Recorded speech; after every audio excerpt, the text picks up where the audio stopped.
Hello, fancy friends, and welcome to another live stream from an all-new location, kind of, from across the room. We've changed some things up. I'm being waved at, yes? Oh, no, I just wanted to make sure you're aware of the music and the I'm aware of the music and the muting. Hello. Hello. Anyway, yeah, we're in a new spot, sort of. We've moved the entire setup backwards, so... Oh, and it's doing like a fancy... I see, auto white balancing thing. So a few new things to explore with this new setup, and eventually we will have something to actually green screen in. Someday that day will come. But hello to Nudnik Jeff, and to Videodrome TV, and Emily, and Zanrai Kid, and Alex, watching from Los Angeles. Hello. And Nudnik Jeff is in Portland. Hooray for the land of ports. Videodrome says, I need some junk food. What did you get? Did you get junk food? And Nudnik Jeff is making pizza rolls. What should be this live stream starting topic, says Charles D. I'm expecting Chinese takeaway. Oh, as food, not as the live stream starting topic. I was like, I mean, I guess we could talk about that. I'll tell you what we're going to talk about. We're going to talk about these rolls that I made last night. They came out real good. Oh, and Pancake Bimbo says I made it into my school's law program by 0.1%. Whoa, well, congratulations. You'll be soon Pancake Bimbo Esquire. Hello to Mac Davis, and Noonie Jeff says Beethoven. Yep, good old Beethoven. Kevin John says very map, and Lucia? Intro? I don't know who that is. Green Screen says PM. Yes, and Tomer's here. Hello. Kevin says Boston. Good to see you.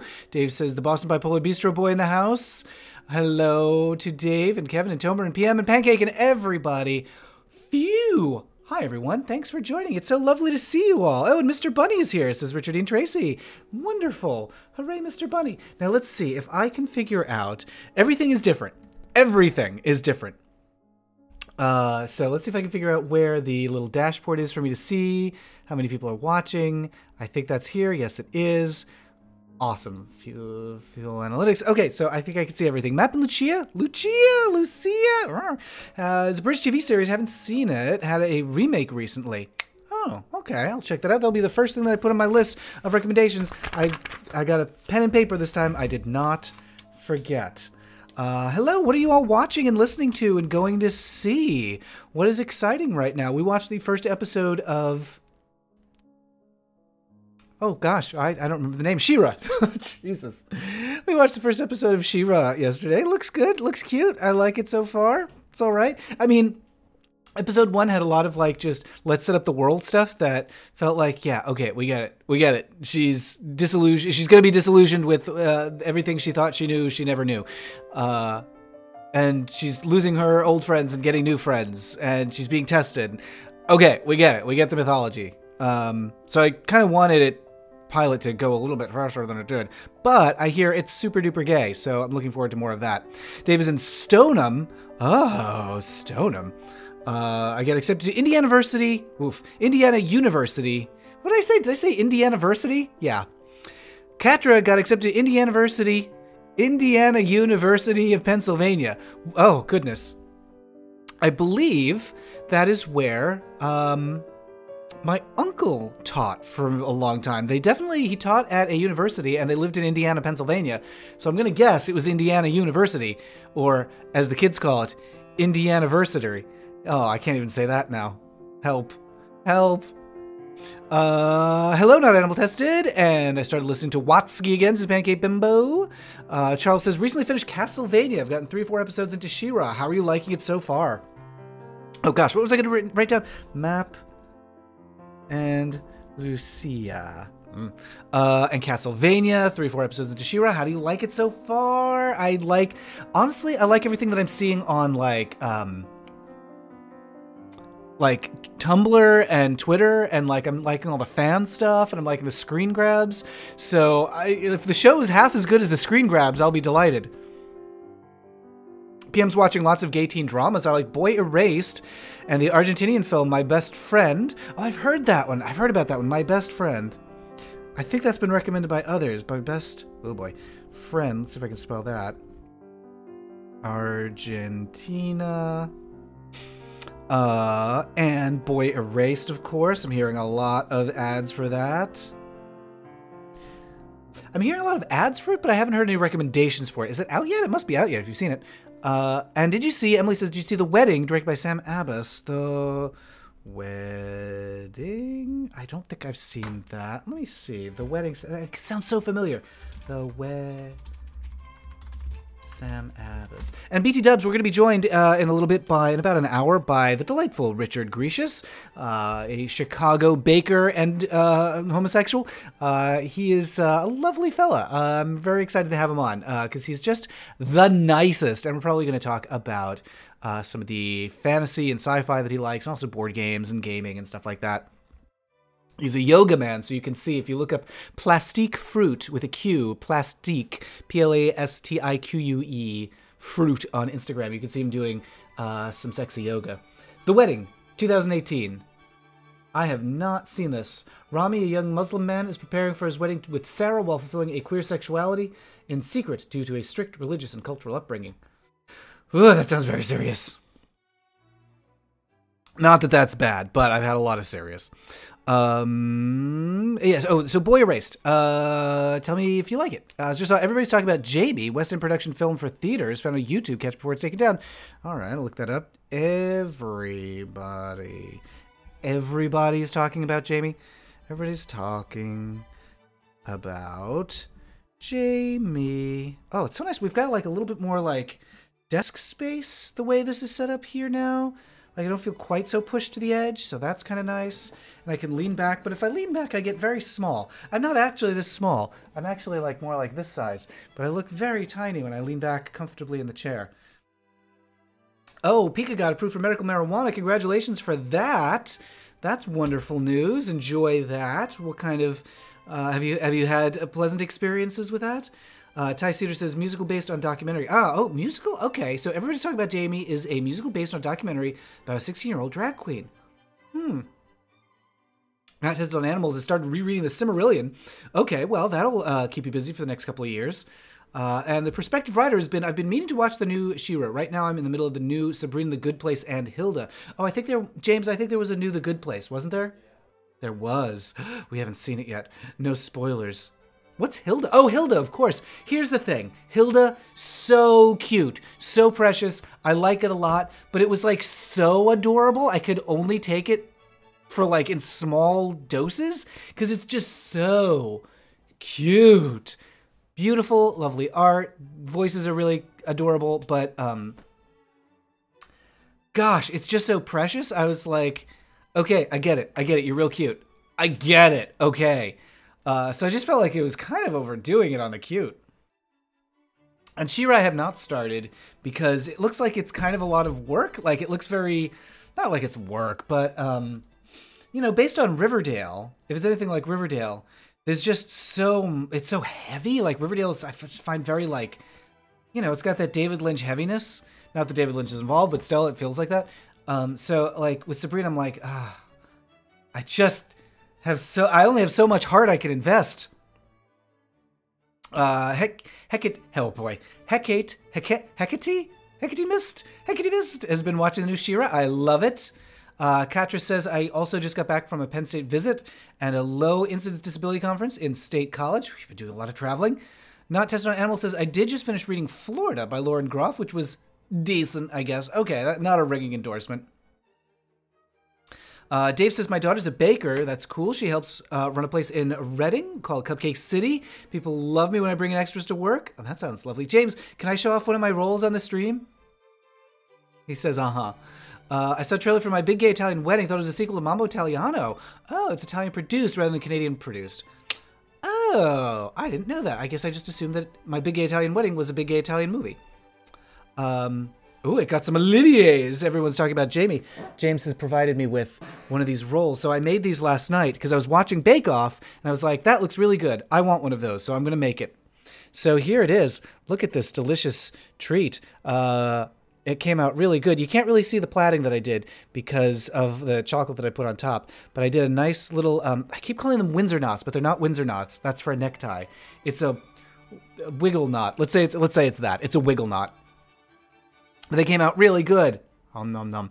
Tomer says, I ushered a good film today, Trans Geek. It's very similar to Playing with Pride, interviewing trans gamers program. Sci-fi writers definitely like it. I will check that out. Trans Geek. That sounds interesting. Where was that? Is that playing in like a festival, or was that just a thing you were working at? Dave says, I keep seeing a hilarious ad for a gay caper called Strapped for Danger. Ooh. Strapped for Danger. That sounds cool. I want to know more about that. I know the writer of Strapped for Danger, Junkin Flaster. Okay, I'll give it a cute. Oh, well, Perspective Writer says, watch Steven Universe, I'm used to cute. I mean, but so much stuff happens on Steven Universe, and I feel like with Hilda, like, not a lot happens. They're just, like, going from one cute thing to another. Like, they had so many ideas for cute things, and they decided to use them all. Oh. Well, Kevin Sean says, can we as fans be termed wiggle knots? Absolutely. I love that. Yes, let's make that happen.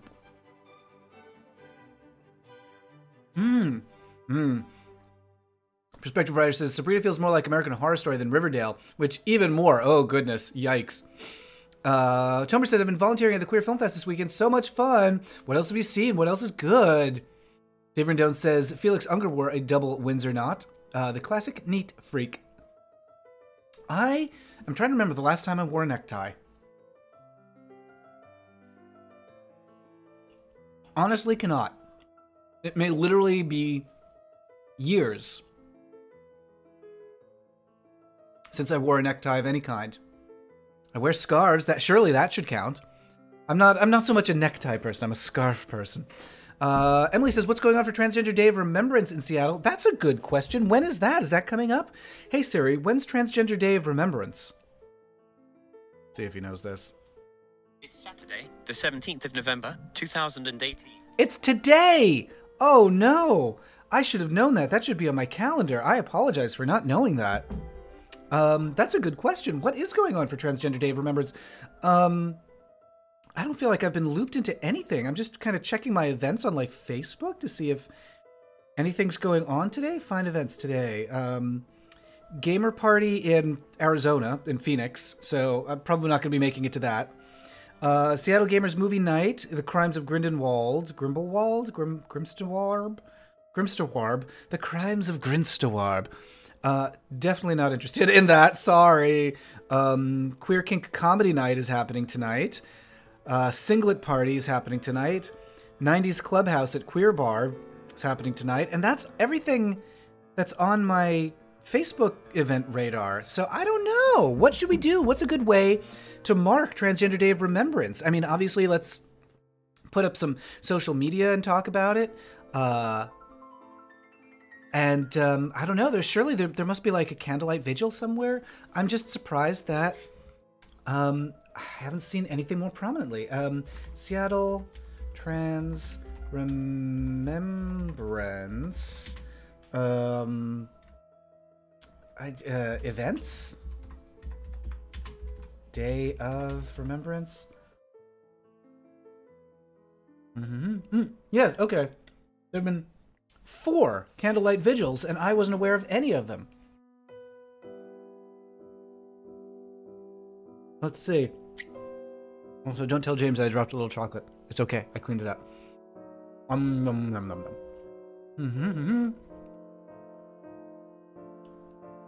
So, candlelight vigils. One at Seattle Central. Okay, so there's a candlelight vigil at Seattle Central tomorrow afternoon, 5:30 p.m.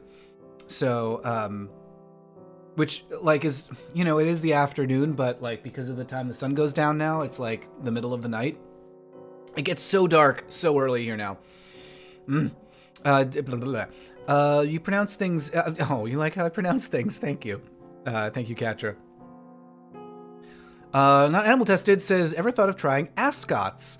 Maybe. I like it to be loose. I like it to be flowy. So, I don't know. Maybe like a giant ascot that flows in the breeze I would try.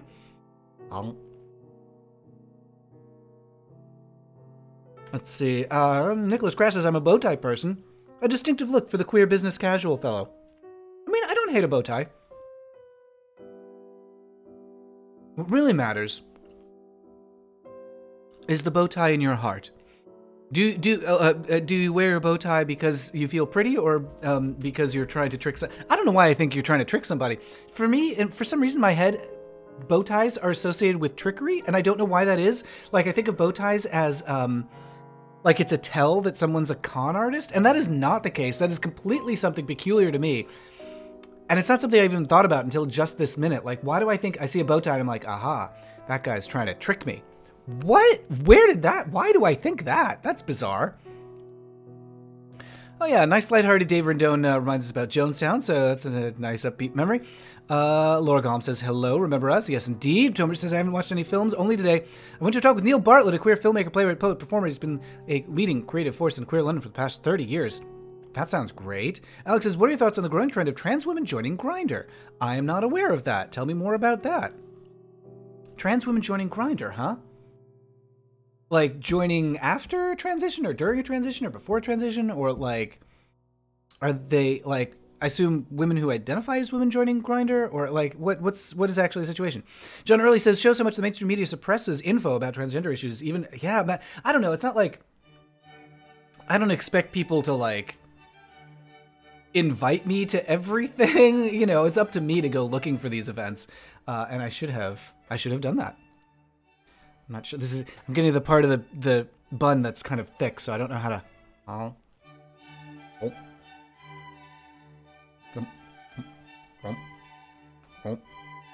jeez. I'm trying to eat this one piece of chocolate that I can't get into my mouth. Thank you.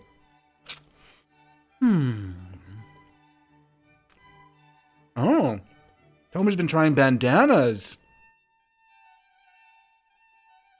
And Hecate Mist says, ruffled cravat seem pretty flowy. Ruffled cravat. Okay, I don't even know what that even looks like. Ruffled cravat. Nicholas says, my bow tie is clearly coded message of impending villainy. Oh, okay. I'd be willing to consider a ruffled cravat. It's a fancy looking bow. It's kind of a pirate look, basically, or a British judge, or Count Dracula. I don't hate that. But all the ones that I'm seeing are white, and I'd want them to be like in vibrant rainbowy colors. So maybe like a neon pink ruffled cravat with like a navy blue jacket, but like a soft fleecy jacket. I don't know what I'm designing here. What is this outfit even? Oh. But Tomer, I want to hear more about your bandanas.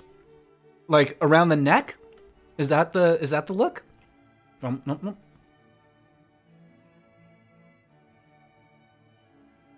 And Joey says, to answer the question in the thumbnail, David Bowie and ContraPoints changed my life and helped me realize I'm trans. Oh, that's exciting. And let's see. And Adamnus Board says the film Buck Angel made me real. The film that Buck Angel did made me realize I was trans. Before that, I would say a few movies hinted at it. That's exciting. David Bowie and ContraPoints. So I know I should be, but I'm not as familiar with ContraPoints as I think everybody else is. I know they do great work, and everybody likes their videos. And I'm putting it ContraPoints. I'm putting it on my list right now to check out more of that, because I see, like, increasingly people are like, oh, you have to check this out. You have to check this out. You have to check this out. Oh, and Julie Zwick says hello.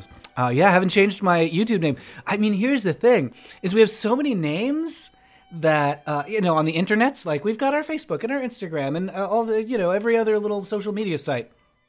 I used to be somewhat active on the hobbitsite.org, and like every site has like your name listed someplace, and when you change it or affirm a name that is different from a name that you used previously, there's so many places you have to change it. Oh boy. So I will try to remember, Julie, that your name is Julie.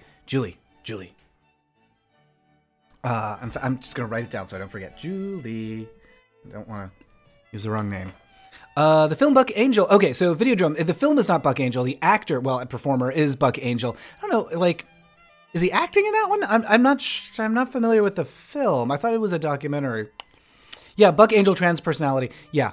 I wear bandanas as a sweatband to the gym, says Adam's Board. That sounds great. I like that. That is a good look, I think. So here's what I like. I like the bandana around the head as like a 70s throwback to like John Travolta and Perfect. I like the bandana around the neck as like either a cowboy or a very good dog. And a bandana in the pocket as a secret code. Videodrome says you must rectify that. See some contrapoints. She used to identify as genderqueer in early 2016, so her voice has changed a lot over the course. Okay, around the neck with a knot in front, says Tomer. There aren't many shops that sell bandanas. Really? Huh, that's surprising. You can get fabric necklaces. I've designed a few, says Katra, and I'm working on some select pictures. Select pictures now for holiday gifts. That sounds good. I like the sound of that. I'm sorry, I'm like munching bit by tiny bit.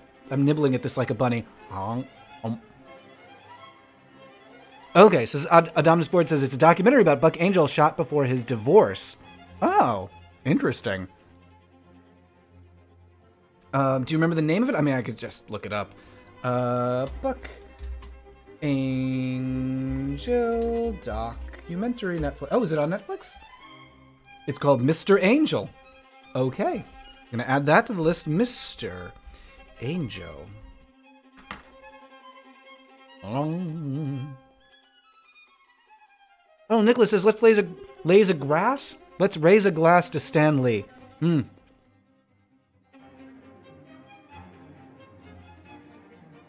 Absolutely. Who was it? I think it was Mia Koopa, aka Anthony, who tweeted something about how when Stan Lee found out that they were exploring Iceman's backstory and confirming that he is gay. So basically, somebody told Stan Lee that Iceman is gay, this character that he was responsible for. His response was, oh, I didn't know that about him. That's great. And so it was just really nice and supportive, and he was just happy about finding out that Iceman is gay. So what a nice man, basically. Stan Lee just seems like a nice man. When there's so much in the world that we could be unhappy about, it's just nice that there was a nice man. And that he got to be nice for so long.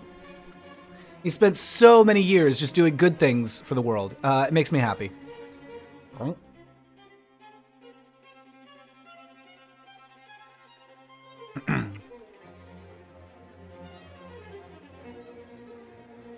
There are a lot of good bandana recommendations. You know, often on the stream, we share recommendations for things to watch, but I'm also glad to see bandana recommendations. Those are almost as useful. So thank you, everybody. Cool bandanas at Walmart's. Claire's Accessories. Nunik Jeff says a nice silk scarf is always fashionable. Oh, and Emily says 2 transgender women elected to New Hampshire House. Yes, that is delightful. So we should probably talk about how good this election was. There were a lot of bad guys voted out and good guys voted in, and hip hip hooray. So thanks to everybody who voted, because I think we're going to see some good stuff as a result of that.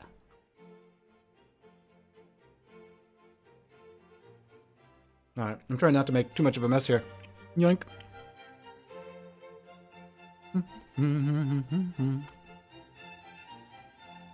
Oh, Pancake Bimbo says you own a train conductor hat, or you have a train conductor hat on? Toot toot. That's very cute. I like a train conductor hat. You can look like Vasquez from Aliens next Halloween. Wait, what? Oh, is that a train conductor thing? And that panel, Dave says that panel where he came out is, when he came out was amazing. Oh, Iceman. I was like, panel. Like, a panel at a conference? Or, like, who are we talking about? Did Stan Lee come out? What's going on? Yes, the bandana. Yes. Oh, Vasquez from Aliens has a bandana. Okay. Okay.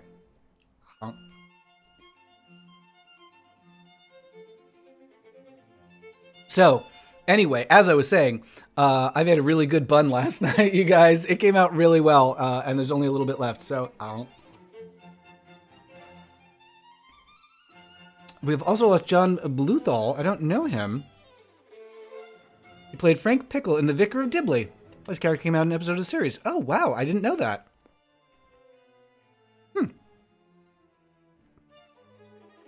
I don't think I've ever seen The Vicar of Dibley. I'm trying to think, because there's always like a lot of like strange British things flapping by on PBS when I was growing up, and I know The Vicar of Dibley was among them, but I don't think I ever watched. Alas. Yeah, sorry, Your Grace. I don't know what you call a vicar.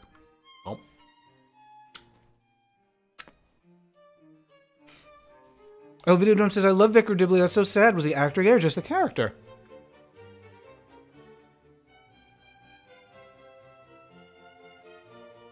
Yeah, I don't know.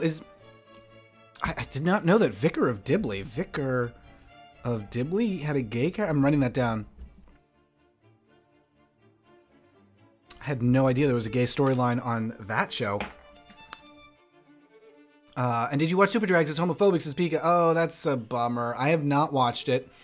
I can't say that I've heard any recommendations that are encouraging about it, so... yeah, I've not... the reviews have not been kind, let's put it that way. Oh, Julie fixed me your name! Yay, that's wonderful. What was I about to say? Oh, I have been watching Murphy Brown. So, I'm sure we're all aware that Murphy Brown was a television show in the 1990s and just got rebooted for an 11th, I think, season. So there were 2 gay episodes of the original series in the 90s, and there's one episode in the season that just is happening with a little bit of gay in it. So I'm going to be doing a culture cruise probably for next week. End of next week it'll be coming out for Patreon backers, and then a few days later for everybody else. So I'm working on a culture cruise about Murphy Brown, about the first 2 episodes that had some gay content, and the third one. Can you believe? So this like trope that I see in almost every episode, every gay episode of a show, of like the straight person who doesn't get it, and then they're shocked when they finally get it. Not only does Murphy Brown use that, Murphy Brown uses it in the reboot that's airing this year. It's 2018, and they're still doing the, what? You're gay? Trope. Which, like, was old in the 80s. Domina Sports says, how's the reboot? The original's very good. That's what I have to say about that. I recommend the original series. Not because it's like, oh, nostalgia, everything old is better than anything new. But, yeah, it's not so good. Not so good. The DVD set of the series is called, wait, The Immaculate Collection? Oh, of the Vicar of Dibley. I thought you meant of Murphy Brown. I was like, what? Just the character is gay, not the actor.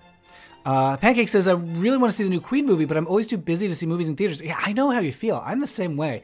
Like, every now and then there's something and I'm like, oh, I really should go out and see that on a big screen. And then by the time I'm like, and now I've got some time. It's like, well, it is no longer in theaters as of like 3 years ago. And yeah. So I'm very bad at being timely about that. Dominus Board says, too bad. Yeah, it is too bad. Dave says, I always joke when my Facebook friends post a picture with their husband or boyfriend, I'll post, I thought you were roommates. Yes. Well, here's the thing. It's like, the earliest one that I can find of someone being like, I don't get it. What? Is, All in the Family.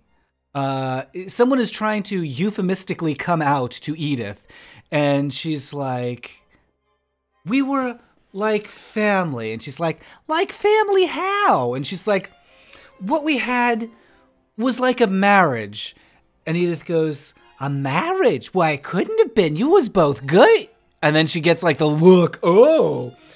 And so shows have just been doing that forever and ever and ever and ever and ever. You know, on the John Waters episode of The Simpsons, Marge is like, doesn't he seem a little festive to you? And Homer's like, yes, happy as a clam. I mean, he prefers the company of men. Who doesn't? You know, it just takes forever. And, like, it's crazy to me that Murphy Brown is still doing that in this, the year of our Lord, 2018. Blech. PM says, favorite gay person, straight person, friendships in media. Oh, that's a good question. Favorite gay, straight friendships in media. Oh, that's such a good question. I don't know. That's tough.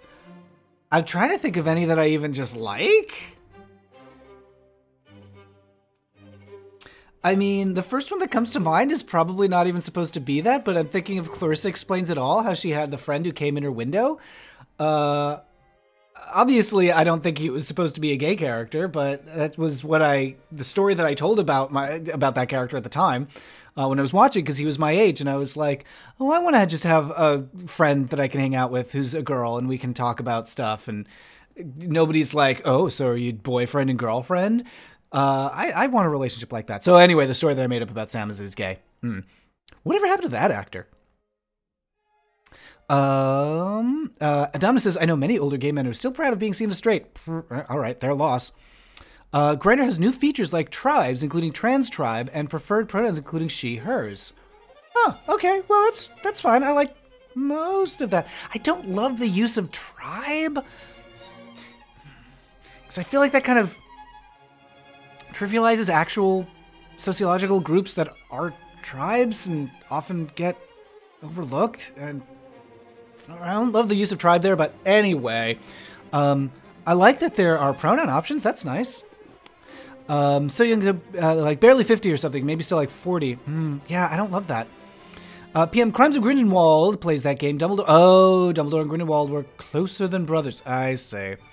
Okay, so it's one of those oh gosh, the music's about to get very loud. There it goes. All right, calm down. Calm down, everyone. It's very loud. Yeah, no, I have zero patience for, oh, they were like brothers. Oh, they were very close. Oh, their relationship was whatever.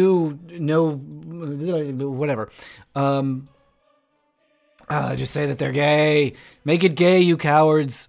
Oh, Angela and Oscar in The Office. I think that's my favorite, says Videodrum. I feel like that was an adversarial relationship. I don't know that I'd call them like the best of friends, but it's an interesting... Yeah, sure, why not? Let's see. Dave says, Perks of Being a Wall... Oh yeah, Perks of Being a Wallflower has a good relationship, like friendship relationship. Stella says, Vicar Dibley starred Dawn French. Really? Along with comedy duo show Jennifer Saunders. Really? Maybe I don't know what Vicar of Dibley is, because I thought it was like a serious drama about life in a parish. James, have I been wrong about the Vicar of Dibley all my life? James says it's a sitcom. I think it's... Oh, I thought it was like a serious drama, like All Creatures Great and Small. We also thought The Good Place was a... That's true. I also thought The Good Place was a spinoff of The Good Wife. So, I don't actually know very much, is what we've learned. Will and Grace is among more famous of those relationship tropes. Yeah, I guess. I wouldn't call it my favorite. Oh, Edith and Beverly LaSalle, that killed me when I found out she was gone. Yeah, that's actually a really good one. Yeah, oh, and My So-Called Life Videodrome, that's another really good one. Yeah, okay. Okay, yeah, I approve of those. Laura says there was a sitcom set in Chicago and had a messy gay character and had good examples of gay, straight, platonic relationships. Wait, what was the sitcom? I've heard a good film just got added to Netflix called Cam. It's about a cam girl. Spooky things happen to her. Ooh. Stella says, ooh, I love My So-Called Life. It is very good. It is a shame that it did not last longer. But I feel like, like Freaks and Geeks, the place where it ended, I'm kind of okay with, like, I don't know if you guys have seen Freaks and Geeks. Speaking of shows that have queer content, wait, was there a queer? Yeah, there was some queer content on that show. It was not handled great. What was I going to say? Oh, yeah. So Freaks and Geeks and My So-Called Life both ended like clearly too soon, and like there's a lot more story to tell, but also it ended on a cliffhanger that's like, okay, I'm happy to imagine these characters went out into the world and had more things happen to them and grew as people, and I'm kind of okay with just leaving it here. Like, obviously I want more. I want to know more about them. I want to spend more time with them. But I'm kind of okay with, like, we had this one season of adventure and growth, and let's just imagine where they went on with their lives. PM says, I've been looking for gay, straight, female relationships in media where the gay guy isn't hopelessly in love with the straight guy. Oh, you know, there's one with Paul Rudd that I can never remember the name of. It's Paul Rudd and Jennifer Aniston.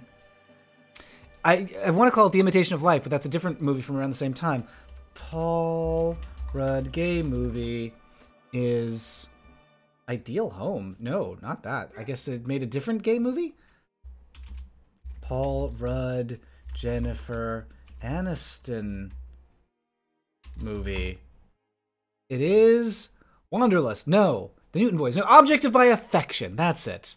The Object of My Affection is the one. It's got the Hard to Say What It Is song in the trailer that like aggressively sets it in time. Is that Blues Traveler? I think that's Blues Traveler or Blues Travelers. No, I don't think it is.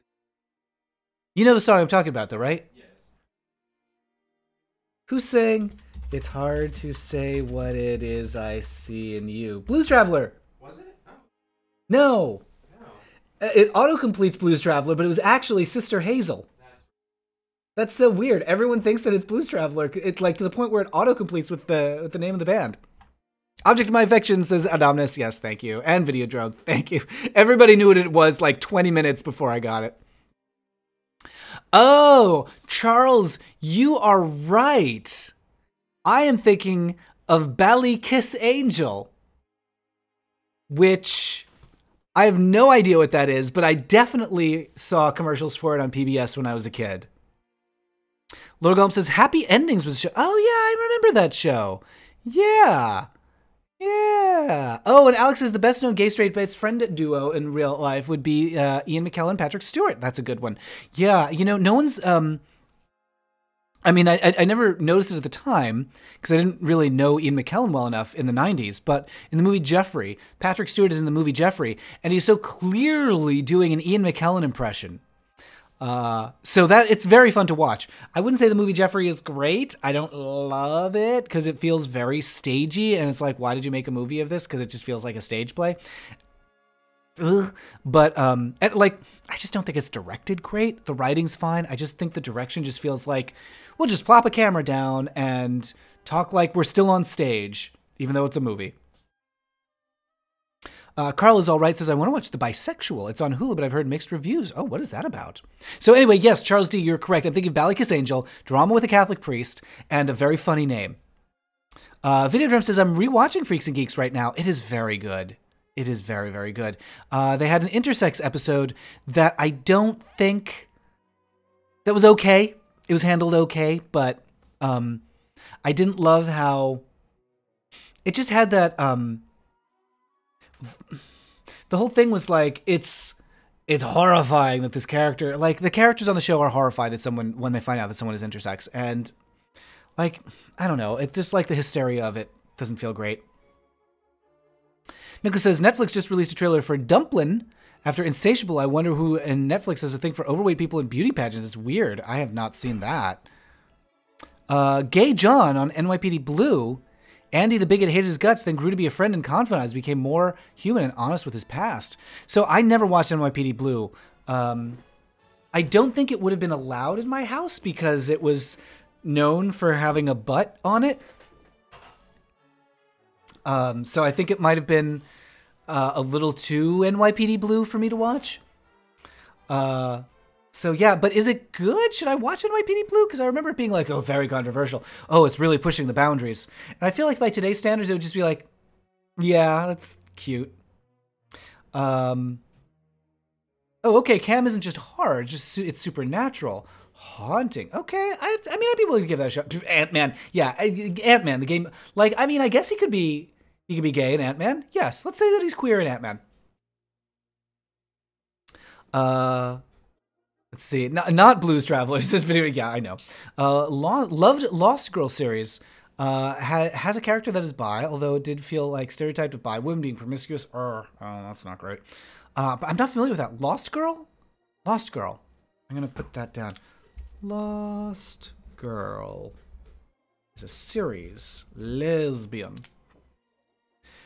Haggerty Mist says, I was going to say the Penumbra podcast is a friendship between Judo, non-binary, he, him, and Rita, but I remember Rita totally crushing on Yasmin, so also gender doesn't exist on Mars, the setting. Oh, that is very queer. Carlos O'Wright says, never watched Freaks and Geeks. Is it worth the rewatch? I think it is. I think it's really good. It's fun. It's got a lot of really great actors. Busy Phillips, who I just adore, as well as, oh, what's the name? The guy who got erased? Jason something erased? James, you know who I'm talking about, right? Wait, I can't hear you. James, who's the actor from Spider-Man who got erased? Oh, James Franco. James Franco. Anyway, James Franco's in it, and Seth Rogen, and a lot of other great folks. I recommend it. It's one of those, it feels very, you know, it's difficult to be in high school, but it does a lot of new things that you don't often see. Like, you think you know where the story's going to go, and it zags another way. Really lovely characters, just like really touching and genuine and real and sincere. Like, they really feel like actual people that you would just know in high school. So it feels really nice. And a lot of Mystery Science Theater folks are on it, which is weird, but okay. Yeah, and Videodrome says, it does have almost no gay LGBTQ representation, but it's great for high school family relationship, the whole feeling like an outcast thing. Yeah, it definitely has that. Marisol says, I think that in Please Like Me, the Australian series has some really good friendship. Oh, yeah, some good friendships in that one, too. You should look up a pro wrestler called Pimpinella Escarlata in Lucha Underground. The fans love and respect for diversity. In 95, may have gotten attacked. Whoa, really? Lucha Underground. And I'm writing it down. Round. Oh, boy. Pimpinella Escarlata. I mean, I assume that's the Scarlet Pimpernel. Pika's excited about Dumpling, gonna be adorable. Okay, that sounds encouraging. Ben says, I'm liking The Good Place, just realizing the main character is super bi. Yes, I know. It's great, and they never make it a thing, and they never make it weird, they never make it, like, lurid. It's just like, I'm really into this girl, and also I'm really into this guy, and I just am really into people. It's really nice. It's really nice. Katra says, I did a version of that trope in a story where there was a major political power difference between the two. People did that nonsense for the politics, even though more powerful. One flat out said they were dating at a press conference near the beginning of the relationship. Which is the trope? Is it like the bi trope, or is the bisexual, the promiscuous bisexual trope? Sorry, lesbian trope? Is that what you're talking about? Richard says, isn't talking like we're still on stage just being camp and gay? I mean, kind of. Yeah, kind of. I mean, mostly it's not the performance that I object to, it's the direction, where the camera's just watching. I mean, I know that's what a camera does, but I'm not articulating this very well, but, you know, a director should ideally, I think, be making choices with the camera about where to place it and where it's looking at any given time.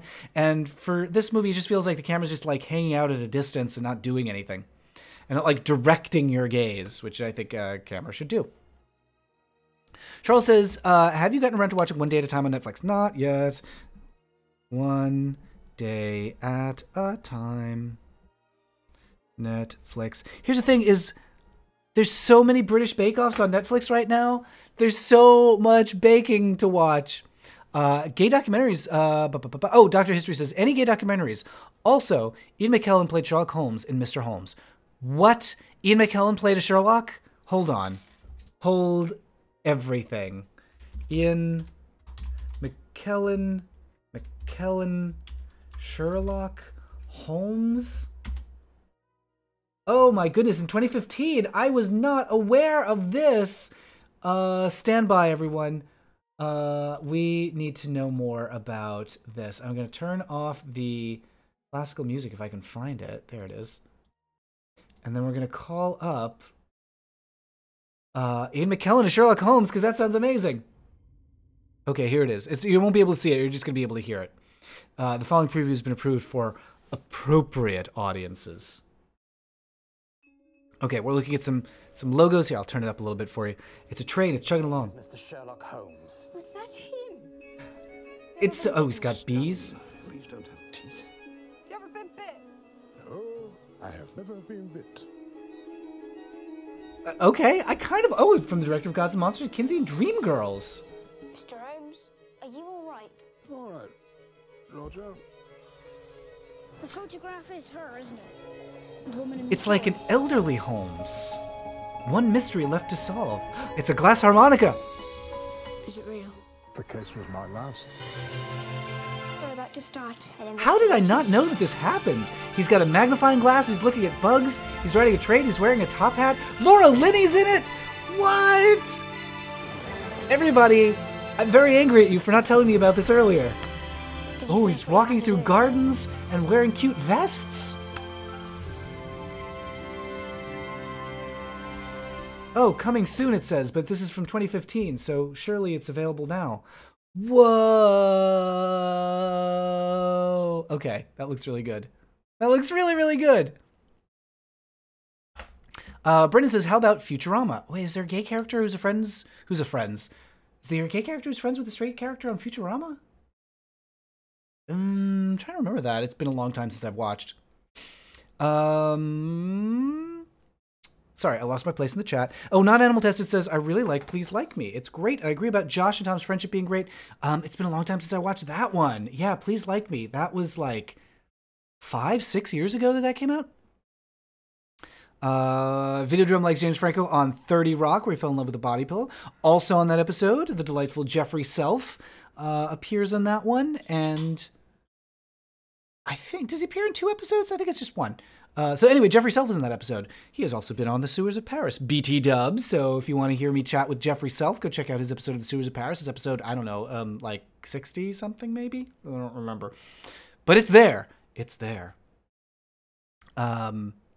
Also, I should say, I neglect to say this as much as I should, but big thanks to everybody who's supporting me on Patreon with the Sewers of Paris and Weekly Debrief and these live streams and Culture Cruise. I would not be able to do all this stuff without your support. So huge thank you to everyone who makes these things possible by supporting them on Patreon. You can give as little as $1 a month and you'll become a backer and you'll get some rewards. So head over to patreon.com/MattBaum to check those out. I should put a link in the chat as well. I'm going to put a link in the chat. Hold on. I can figure out how to do that. Yes, I can. HTTP Patreon. I always misspell it. There's a link in the chat. Let's see. The beating around the bush about a... Wait, what? Oh, Katra says they're beating around the bush about... about the queer couple trope. Gotcha. That they're like, oh, what are we? What are we? Oh, it's a mystery. We're using euphemisms. Carl is all right says, show I love that I'm currently watching is Grace and Frankie. A lot of great folks on Grace and Frankie, of course. I have not watched a ton of it, but lots of queer content on there. Not just because it's got some gay characters, but also because, for heaven's sake, it's got 2/3 of the cast of 9 to 5. Oh no, PM says, Ian McKellen's Mr. Holmes isn't very good. Oh no, the cast is great, but the script is weak. Oh no. I'm very deflated about that, because I really want Ian McKellen playing elderly Mr. Holmes. That feels like it's such a good idea for a movie, so I want it to be awesome. Always Human on Webtoon is a great Women Who Love Women comic. I'm not familiar with that one. Always Human webcomic.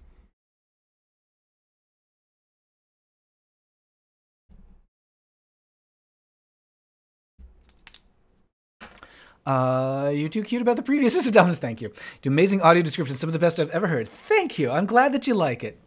I really don't think I described the important details there. I was like, he's wearing a cute vest and he's walking through gardens. That is not information that you need, but I feel like that does get the feel across. I don't remember any queer representation on Futurama except that episode where Bender hooks up with Amy. Oh, she becomes robosexual or something. That's right. That was a thing. Gosh, that was a long time ago.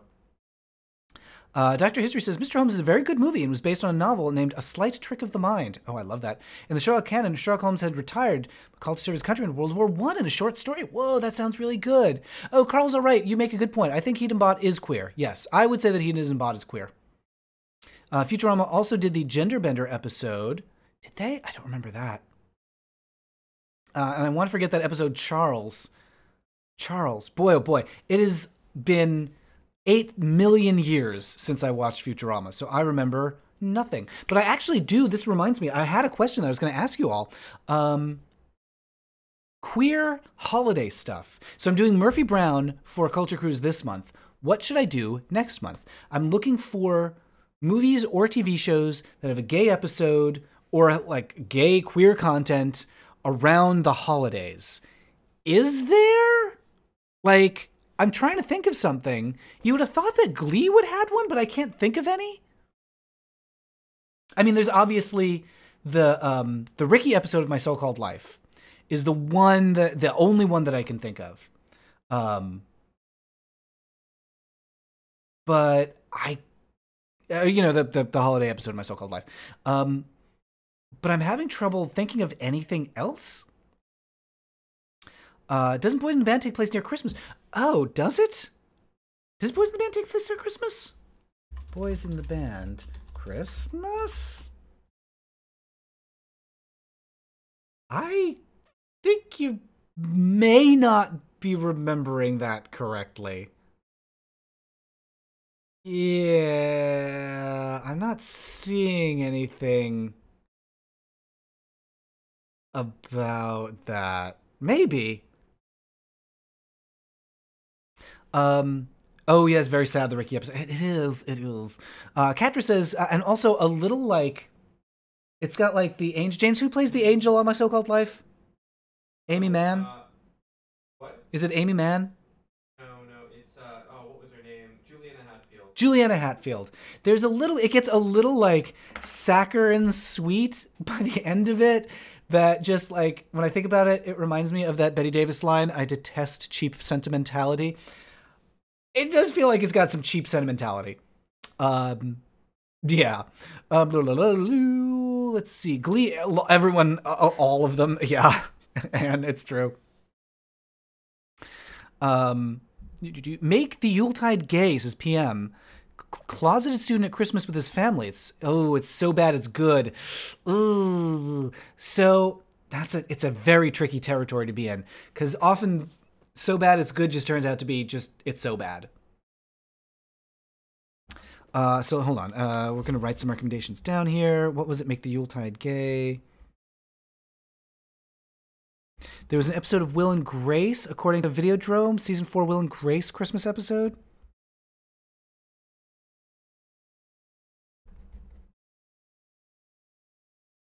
You know, it's not really Christmassy or holiday or anything, but it is kind of wintry. The episode of Frasier where they go to the ski lodge and there's the gay skiing instructor and it's a comedy of errors. That's fun. Let's see. What else? What about Rise, says Dr. History? I'm not familiar with that one. Oh, the show. Wait.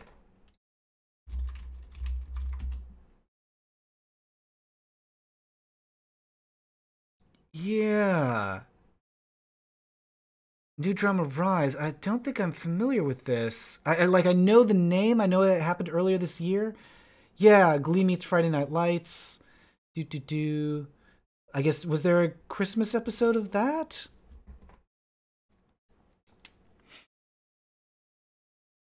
Nicholas says, Futurama sadly really only had that one gay accented character who had passive-aggressive non sequiturs the main cast. Like, there are parts of the Bible I like and parts I don't like. I don't remember that at all.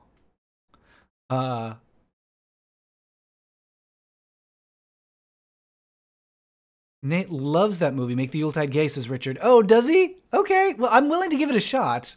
And also, hello to Richard. Lovely to see you. How nice. Richard's going to be joining us in a little bit.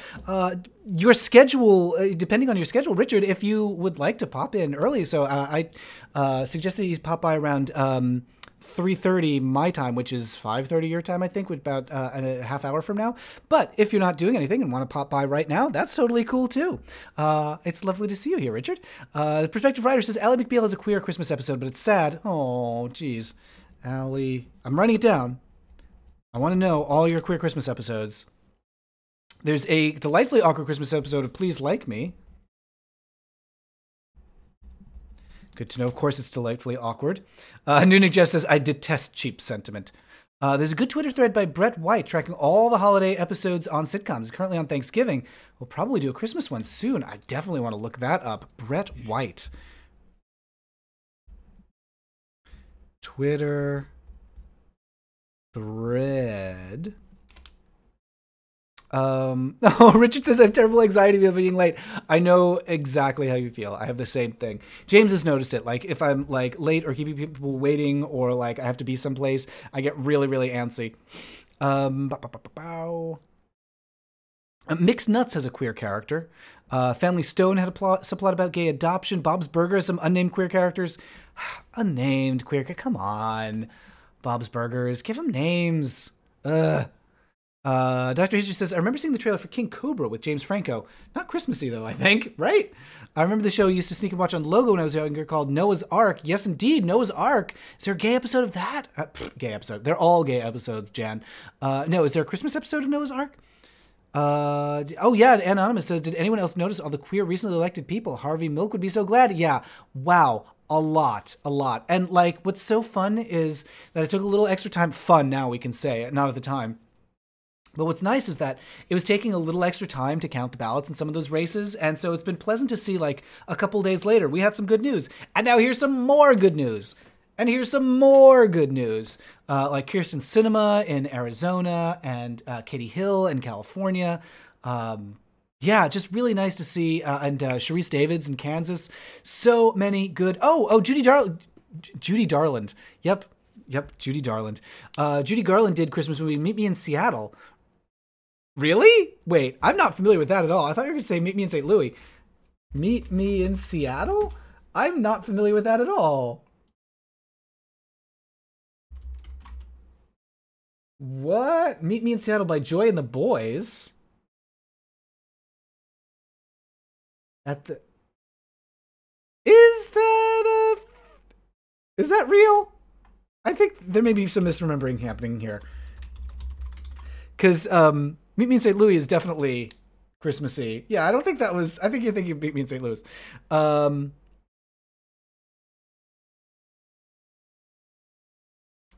Oh gosh, I completely lost my place in the chat. I'm sorry. Liv Schreiber plays that character. He's also a queer character in Taking Woodstock. Wait, which character does he play, though? I dressed as Tina from Bob's Burgers for Halloween, says Carl. She's automatically bi now. Good. If they're not gay enough on the show, make them gay in real life. Tober says Family Stone is a queer relationship written and directed by a gay man. The same director as Big Eden. Ooh, Big Eden. Also a very Thanksgiving-y film. So, yeah, as I said, there are a lot of so bad it's goods that just turn out to be so bad it's bad. There's a gay Christmas Carol film called Scrooge and Marley. It's apparently terrible. Why are there so many terrible ones? Oh, yeah, you're mixing up the two titles. Valley of the Dolls is Christmas adjacent, is it? Oh, yeah. Yeah, it is. I guess, yeah, it is. It is. Okay, adjacent. Mommy Dearest has a Christmas scene. Yeah, I would not call Mommy Dearest a Christmas film. You know, it's nice to gather the family around to watch Mommy Dearest for the holidays. It's a Christmas tradition. Alex says, I remember the show Cold Case had trans characters, including trans women of color and trans gay man. I didn't understand at the time as I was a kid, but I find it interesting now. Cold Case. Oh, yeah, I remember that show. Stella says, promiscuous bi trope consists of a vast majority of bi representation. Yeah, I don't think writers do it maliciously. I don't think they do it meticulously either. Both Joe from Lost Girl and Jack from Torchwood are developing it interesting, so I give it a pass. I find Torchwood hard to watch because it's often very, I don't know, kind of nihilistic and like, bad things happen, and that's just the way the world is. Bad. Ugh. I forgot you don't like my favorite movie. Family Stone is better, I promise, says Tomer. Oh, I know. I'm sorry, Tomer. I'm sorry. Family Stone. I'm putting it on the list. Family Stone. I don't know anything about the film other than my misconception of it. In my head, The Family Stone is about Sylvester Stallone going home for Christmas. I don't think that's what it's actually about. But that's what it is in my head. Did Miss Fisher's, Olwyn says, did Miss Fisher's Murder Mysteries get mentioned yet? Australian series on Netflix about a female detective in the 20s. She's a little queer herself, but her best friend Dr. Mac is outspokenly so. Oh, I didn't know that. Huh. Okay, I know a lot of people like Miss Fisher. It's difficult for me to watch that one. I haven't yet because my mother recommended it to me, and I don't want to watch my mother's recommendation, which is very childish of me. But I don't, it's just like a very teenager or a 3-year-old thing of being like, well, my parents said I should like it, so I don't. That is not a good justification. Would I like Miss Fisher's Murder Mysteries? I do like a cozy mystery. I think James was quietly delighted when they removed Murder, She Wrote from Netflix, because there was many a time that I was like, well, what should we watch? We'll just sit down and have a nice viewing of, oh, look, let's watch Murder, She Wrote. And every time James would be like, is there anything else? And so now it's not on Netflix anymore, and I think he hasn't said anything, but I think he's happy about that. Liev Schreiber is in Mixed Nuts. Taking Woodstock Vilma. Apparently Miss Nuts is his first acting credit. Oh, good for him. The show Scam has a season focused on a gay teen couple. The final episodes take place around Christmas. Oh, maybe I should do one about Scam. I know that's another one that I should see and just haven't yet. It's K-A-M. Gotta get on the torrents to find that one. How do you feel about Rent? I'm very mad about it, but the music is banging. Yeah, some of it. So there's some real good songs in Rent. And there are some good Christmassy bits. But the thing is, Rent happened at a time when I think a lot of people wanted a story like that. And for me, personally, it made me feel very excited about the life of the bohemian. Now, looking back, I'm more like, you jerks, pay your rent. And also, your friend is trying to help you. Guys, be cool. Like, they're just so, like, I don't know, I find the characters on Rent are kind of jerks. Even Angel is like, hello, here's the song that introduces me. I killed a dog. Like, what? You did what? Ugh. It is literally your mom. You can be childish. Thank you, Anonymous. Oh, Auntie Mame is a Christmas sequence where we get the song We Need a Little Christmas. Yeah, that's right. Mame. That's a good one. Rent and Mame. I definitely prefer Auntie Mame over Rent. Angela Lansbury was a spy, says Anonymous. Wait, really? Was she a spy? I don't know how to, can I make her, do I have her? Let's see, can I make Jessica Fletcher appear? I'm not sure if I can. I don't want to mess anything up. James says don't try. We do have a Jessica Fletcher that pops up now and then, but I'll break something if I try. I mean, I can transition back over to her. There she is. Look at good old Jessica, and then back. But I'm not going to try to drag clip art around here because it'll break everything. Wait, was she a spy? Was she, like, actually murdering people? Is that what you mean? Or, like, the government had sent her to this Hollywood to make a TV show about being a detective so that she could spy on someone? Rosalita says, I didn't know Christian cinema was LGBTQ. You learn something new every day. Yes, indeed. Oh, you're right, Marisol. It is kind of Christmas with the deer farm and the robot Santa. I totally forgot about that. Yeah. Stella says, British movie Beautiful Thing, really adorable love story between two teens who are gay. I do like Beautiful Thing. That is an example of a stage play that is adapted to a movie in a way that makes sense. There's a boy that I liked when I was in high school, and we watched Beautiful Thing, and he rested his head on my shoulder, I rested my head on his shoulder or something when we watched it, and it was very sweet and nice, and it made me happy. Sorry, I'm lost in the chat again. Deep Red ends with a murder on Christmas, and there's a loving supportive scene with a gay man and his gender fluid queer male lover. Really? I've never heard of that movie. Deep Red, 1975. Oh boy. I always I go to write these things down and I just don't know how to write. It's hard to like talk and carry on a conversation when you're writing different words. 1975. I don't know how public that is for what it was worth. This is anonymous. So is Julia Child. I don't think I remember hearing the thing about Julia Child. Angela Lansbury was in a 1997 TV Christmas movie musical called Mrs. Santa Claus. Guess who she plays? Does she play Prancer the reindeer? Olwen says, Miss Fisher kicks ass and Dr. Mac is actually in the Christmas episode. All right, I guess I'll watch Miss Fisher's Murder Mystery. Wait, what is it called? Miss Fisher's Musical Mystery? Miss Fisher's Murder Mysteries. Yeah. I mean, it looks very stylish. I do. Oh, Rosalita has a little $2 tip. Thank you, Rosalita. I really appreciate that. And Steven Universe will do something for Christmas. Wait, really? Is that true? Is it true? Is it true? Like, I'm afraid to even believe because we're on day, 130 something of the hiatus. I want that to be true. is that there's going to be a Steven Universe Christmas special. Oh my God, that'd be so good. Oh my God, I really want to see the Gems like learning to celebrate Christmas. Although that has been a thing, hasn't it, in the past? There was the episode where Steven is born and Greg like makes an appearance. He's got like the blue blanket draped around him like the Virgin Mary. What was I saying? I totally lost my train of thought because I got so excited about Rosalita saying Steven Universe. Let's see. Oh, Carl says, I can't get over Maureen being the most stereotypical bi character. Yeah, that is true. Charles D says, have you watched Lindsay Ellis's treatise on Rent? I have not, but that sounds like something I should see. Who else has one? I've forgotten his name. David Rakoff has a good thing about Rent, where he's just like, pay a rent. Jeez.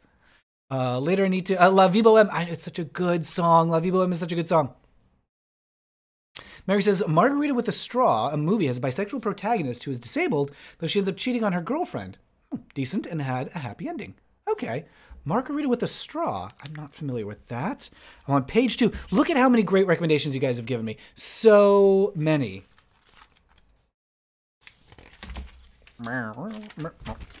Okay. Margarita with a Straw.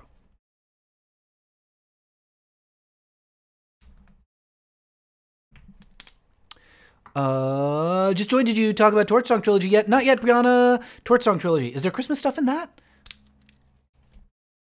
Can you believe I've never seen Torch Song Trilogy? Like, there's some things like obviously major gay things that everyone should see, and there's so many of them that I somehow have not yet. It's like how it was only a few years ago that I saw the Aliens movies and the Terminator movies. Deep Red is not a queer-friendly movie. There are queer men in a loving relationship, but let's say it's a horror movie from the 70s. We aren't the good guys. Ugh, okay. Sorry to hear that. And Videodrome says you're reading it wrong. Oh, maybe we are the good guys. Anonymous suggests, what is that? JCOSS 1944? Was that a thing, or did your cat sit on the keyboard? Gay character has a problematic relationship with his mother, but gay men, queer people are not the villains of the film. Okay, maybe it's not so bad.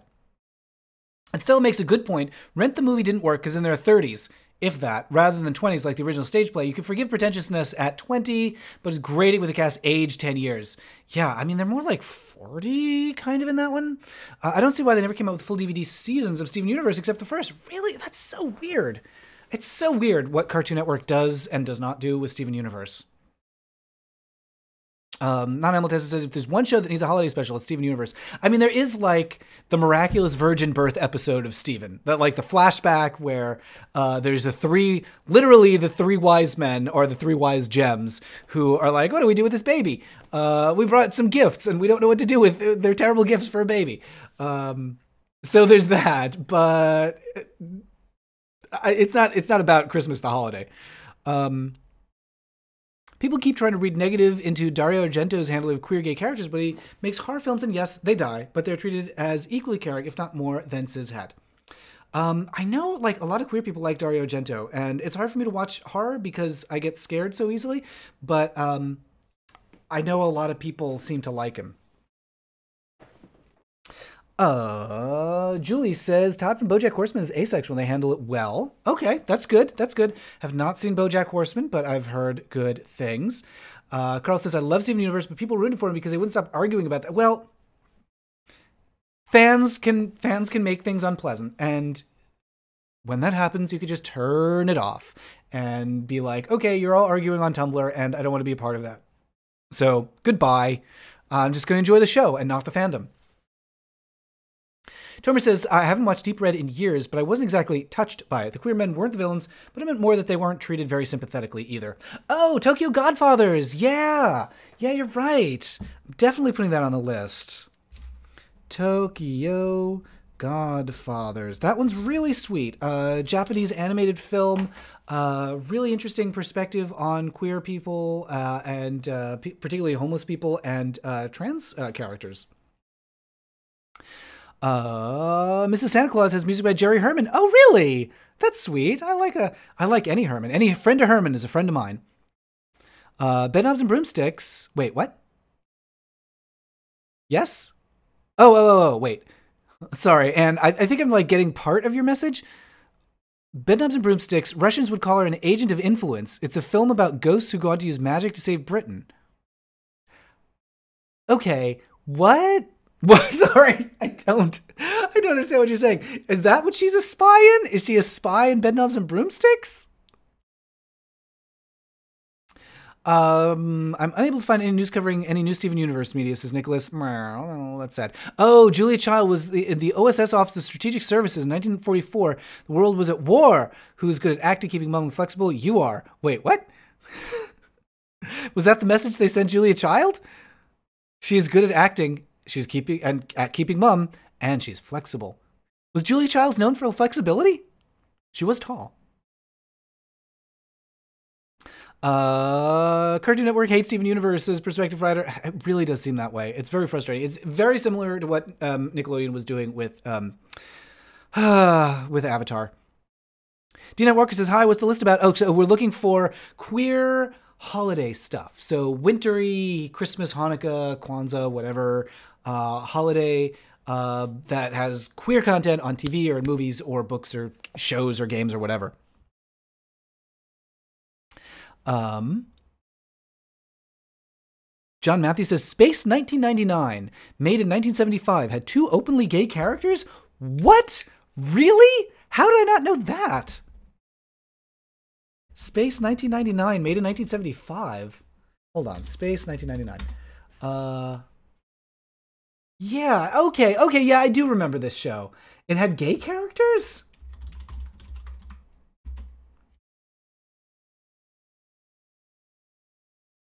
Let's see. The Seance Spectre, 20th episode of the 2nd series. Screenplay was written. Blah, blah, blah. Scanning. Oh boy. There's an incredibly long synopsis of this that I will not read on stream because it'll take me like 30 minutes. Really? There were queer characters on Space 1999, made in 1975? This is a movie part in Glee where Kurt and Blaine, a gay couple, do a duet on Baby It's Cold Outside. Yeah, it's true. They do that. Okay. The other thing, man, there is, so Glee. I've got a complicated relationship with Glee. There is an episode of Glee where they do a holiday special that is like a recreation of Judy's holiday special from the 60s. And it's really precious and sweet. And I do like that. But I also find Glee as a show to be so sanitized that it just, like, it really comes off as gross to me. Like, one of the things that I like about the original... So, Judy Garland did a holiday special in 1964? What year was that? Judy Garland... Jeez, I can't spell anything.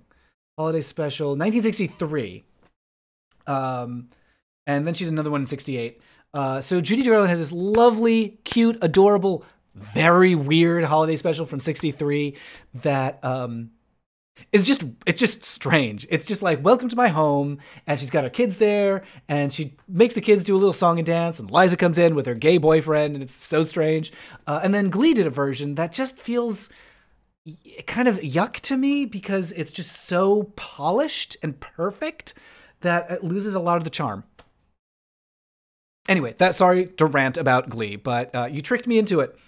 Heart films are extremely subtle, says Videodrome. I'll admit, but Argento had a huge heart. People who knew him couldn't gush enough. Couldn't gush enough blood.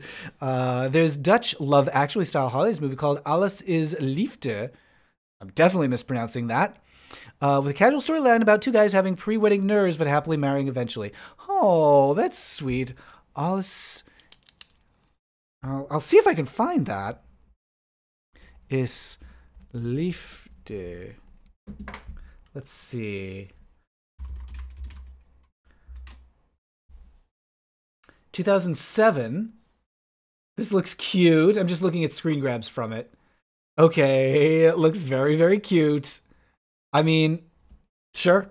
I'll see if I can find a dubbed or a subtitled version. That does look really cute. Thank you, Olwen. BoJack Horseman is this decade's Simpsons, says Videodrome. Okay, I mean, that is a high bar for something to meet. I'm willing to accept that might be true, but boy, oh boy, something would have to be really good to be this decade's The Simpsons. Because The Simpsons, I don't know if you guys are aware of this, was a very good show. Have you seen the anime called One Piece? Yeah, I'm familiar with One Piece. I haven't watched a lot. There's gay and trans characters in there, but the way they're designed are suspect. Oh, that's so frustrating. Like every time, it's like, oh, there's something gay in this show. Is it good? Well, it's actually really bad representation. Ugh, frustrating. Videodrum says, been rewatching Simpsons 2. Every season had miss episodes, hit or miss. Yep. BoJack hasn't had a single miss episode, not in 5 seasons. Wow. Okay. Oh, Rosalita, I think I understand. Yes, in Bedknobs and Broomsticks, they do think she's a spy. I think you're right about that at the very end. Yes, I forgot about the very weird twist at the end of Bedknobs and Broomsticks where it's just like lighthearted romp and also Nazis now. Alex says, what's going to be your new background? Should we vote on that? What would you guys like? Give me ideas. Give me some ideas. I'll take my favorite suggestions and we'll put it to a vote about what my background should be. Of course, we've got the library. We've done the library for years now. What sort of background should I have? I like cozy. That's what I want. I want a background that feels cozy. Charles says, talking about holiday specials, there's one with Julie Andrews and James Stewart showing each other what an American and English Christmas is like. What? That's so nice. Oh, James Stewart and Julie Andrews. I mean, honestly, that's lovely. It doesn't sound super queer, but it just sounds nice. Julie Andrews and James Stewart Xmas special. That sounds so nice. Carl's all right, wants a fireplace. I mean, I would love a fireplace. Anonymous wants an Xmas fireplace background. Richard wants subtle pulsing anuses. Not so into that one. Speaking of anime, I have to ask if you've seen... no, I have not seen that one. D-Night Walker, what is that? I definitely don't know how to pronounce it. Or a gay Santa. Just have a gay Santa in the background. Sure. Sure. I mean, isn't the gay Santa within all of us? Sorry, I just started thinking about Santa, and now I've lost my train of thought. So dumb. I was thinking about Santa Claus and forgot what I was saying. Mama Cass is a guest singer. Oh my gosh, that sounds really good. Ugly Betty has a Christmas special. It did gay better than almost any show on TV. Is it like a gay Christmas special, or is it just like an Ugly Betty Christmas special? Oh, Stella Colson recommends the Star Wars holiday special. Awful apart from the fact it was B. Arthur Space. Yeah. Space B. Arthur needed to be a sitcom. Isn't it a shame? Like, I would love that if they did B. Arthur in the cantina, and that's the sitcom. It's like it's like Cheers in space with B. Arthur. Oh my gosh, that's all I want. Laura says, I find engineering on Next Generation cozy. You know, I kind of like that. I like the gentle, subtle pulse of the engine. That is actually kind of nice. I'm kind of into that as a background. I like fireplace library. We've done that for a long time now. Engineering? That's a good idea. Brianna says, have you read the book with two married Santas? No. What is that? What is the book with the two married Santas? Nicholas Crass recommends The Golden Girls Living Room. That's kind of good too. I like that. I actually like that a lot. Just the Golden Girls background behind me. Oh. Queen and Country, James Bond gay spoof. I saw that. It was in Twist, the Seattle Film Festival, gay film festival, maybe like 2 years ago, I want to say. Maybe 2 years ago. And it was fine. I feel like it was a joke that went on for longer than it needed to.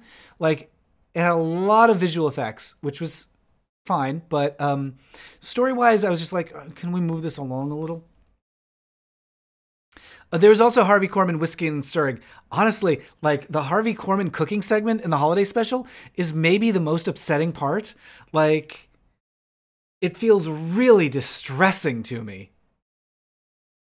Oh, and Lieutenant Commander Data, Sherlock Holmes Data, can make a guest appearance. Laura, I think you're onto something really good here. It's just called Santa's Husband. Oh my gosh. Brianna, that sounds so good. I love it. Oh my goodness. Santa's Husband. Yeah, and Mike Elmore says, Matt Baum, you're my spirit animal. Thank you for everything you do. I'm glad that you enjoy what I do. I don't want to be a spirit animal exactly, because like that's a thing, but I could be. What's a good thing for me to be? I mean, I was gonna say because I'm not even an animal, but I'm basically a bunny. So I don't know. I'm a uh friendly neighborhood rabbit. That's what I am. Sure. Santa's husband. I want to look this up right now because that sounds so good. Santa's husband. Okay. Oh my goodness, it's so cute. Oh, okay. Everybody should look this up. It's two Santas just like nuzzling and cuddling. Oh, it looks so good. I'm going to cry. I'm going to honestly cry. It's so cute. I'm dead. I just died. That's the end of the story. Great Gay Comedy Podcast, The Love Patient. Ooh, what's that about? Gayspiration. There we go. I can be a gayspiration. Wonderful. Yay, Mike. I'm glad to hear that. I'm glad that you like what I'm doing. Carl says I'm more like a mongoose. Really? Really? Maybe. I'm willing to accept that. I just really like rabbits. PM said, we talked about bad gay movies, but there have been a lot of good ones lately, and it's impressive that there are 3 films with queer leads in mainstream cinemas right now. Honestly, like, we complain. We're very good at complaining, but we have a lot to feel good about as well. And Sideshow Cat says, you're a furry bunny? Sure. Let's check out Skype. Richard's going to be joining us soon, I think. There he is.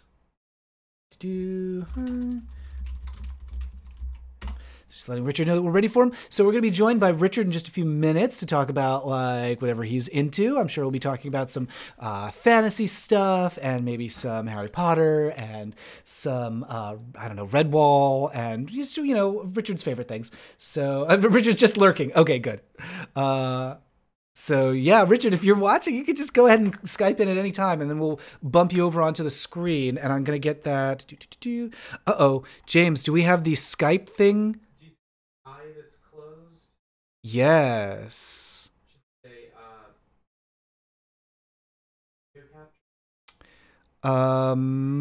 window capture. Nope, that is... turn off studio mode? Oh, Sewer's live. I see it. Window capture. Yes. Okay, I got it. New Nick Jeff says, I have a long white beard. Can I have an elf? Sure. Put that out on Craigslist. Or I don't know. What's the recruiting thing that is always advertised on podcasts now? ZipRecruiter. Put that on ZipRecruiter that you need an elf. I'm not sponsored, so I should not buzz market them. I'm surprised I haven't rushed out a second season of Yuri on Ice after the success of the original. Yeah, that's true. Where's more Yuri on Ice? Stella says, I wish Betty Davis had lived to 100. Imagine the hilarity of her doing DVD commentary of her baby Jane. Oh, if only. Oh, goodness. That would have been quite a thing. Or Lauren Bacall, like Lauren Bacall doing commentary. So a lot of people recommending, I'm going to mispronounce it, Horu Musoku. Masoko? I just don't know. Do I just video call you? Oh, stand by. I'll... call you. So we're going to call Richard and get him in.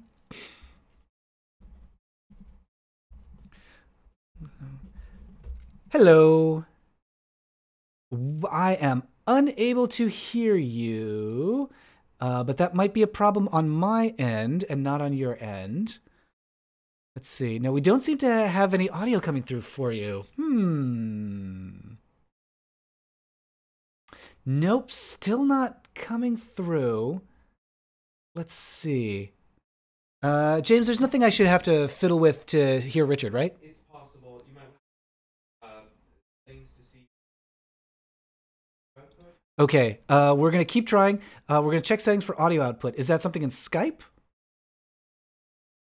Okay, we're going to BRB and we're going to figure this out. Stand by, everybody. We're going to be back in just a minute to have a lovely chat. See you soon.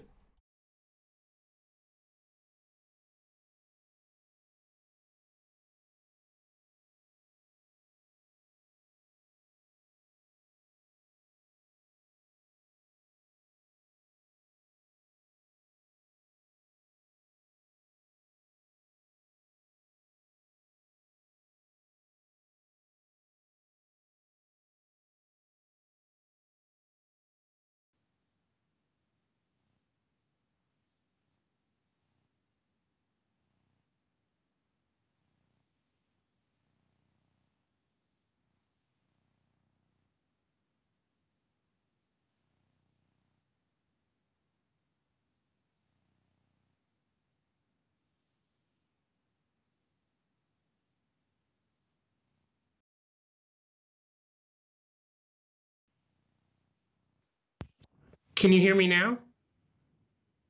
Yeah, I think it was something with my headset.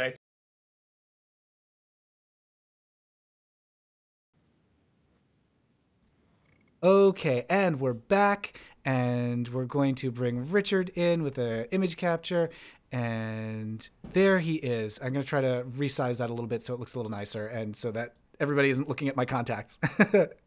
Yay! Hi, Richard! Hello! Thanks so much for joining me for this. It's lovely to see you. It's good to see you too. So, tell us a little about yourself. Well, I'm Richard. I'm a web designer, and I like to bake things and read a lot. You have an amazing, like every now and then I'll just like pop over to your Facebook and there's so many good baked goods happening like all the time in your house. It is very exciting. Yes. Those are generally going places because otherwise I would eat a lot of them. That is always the risk.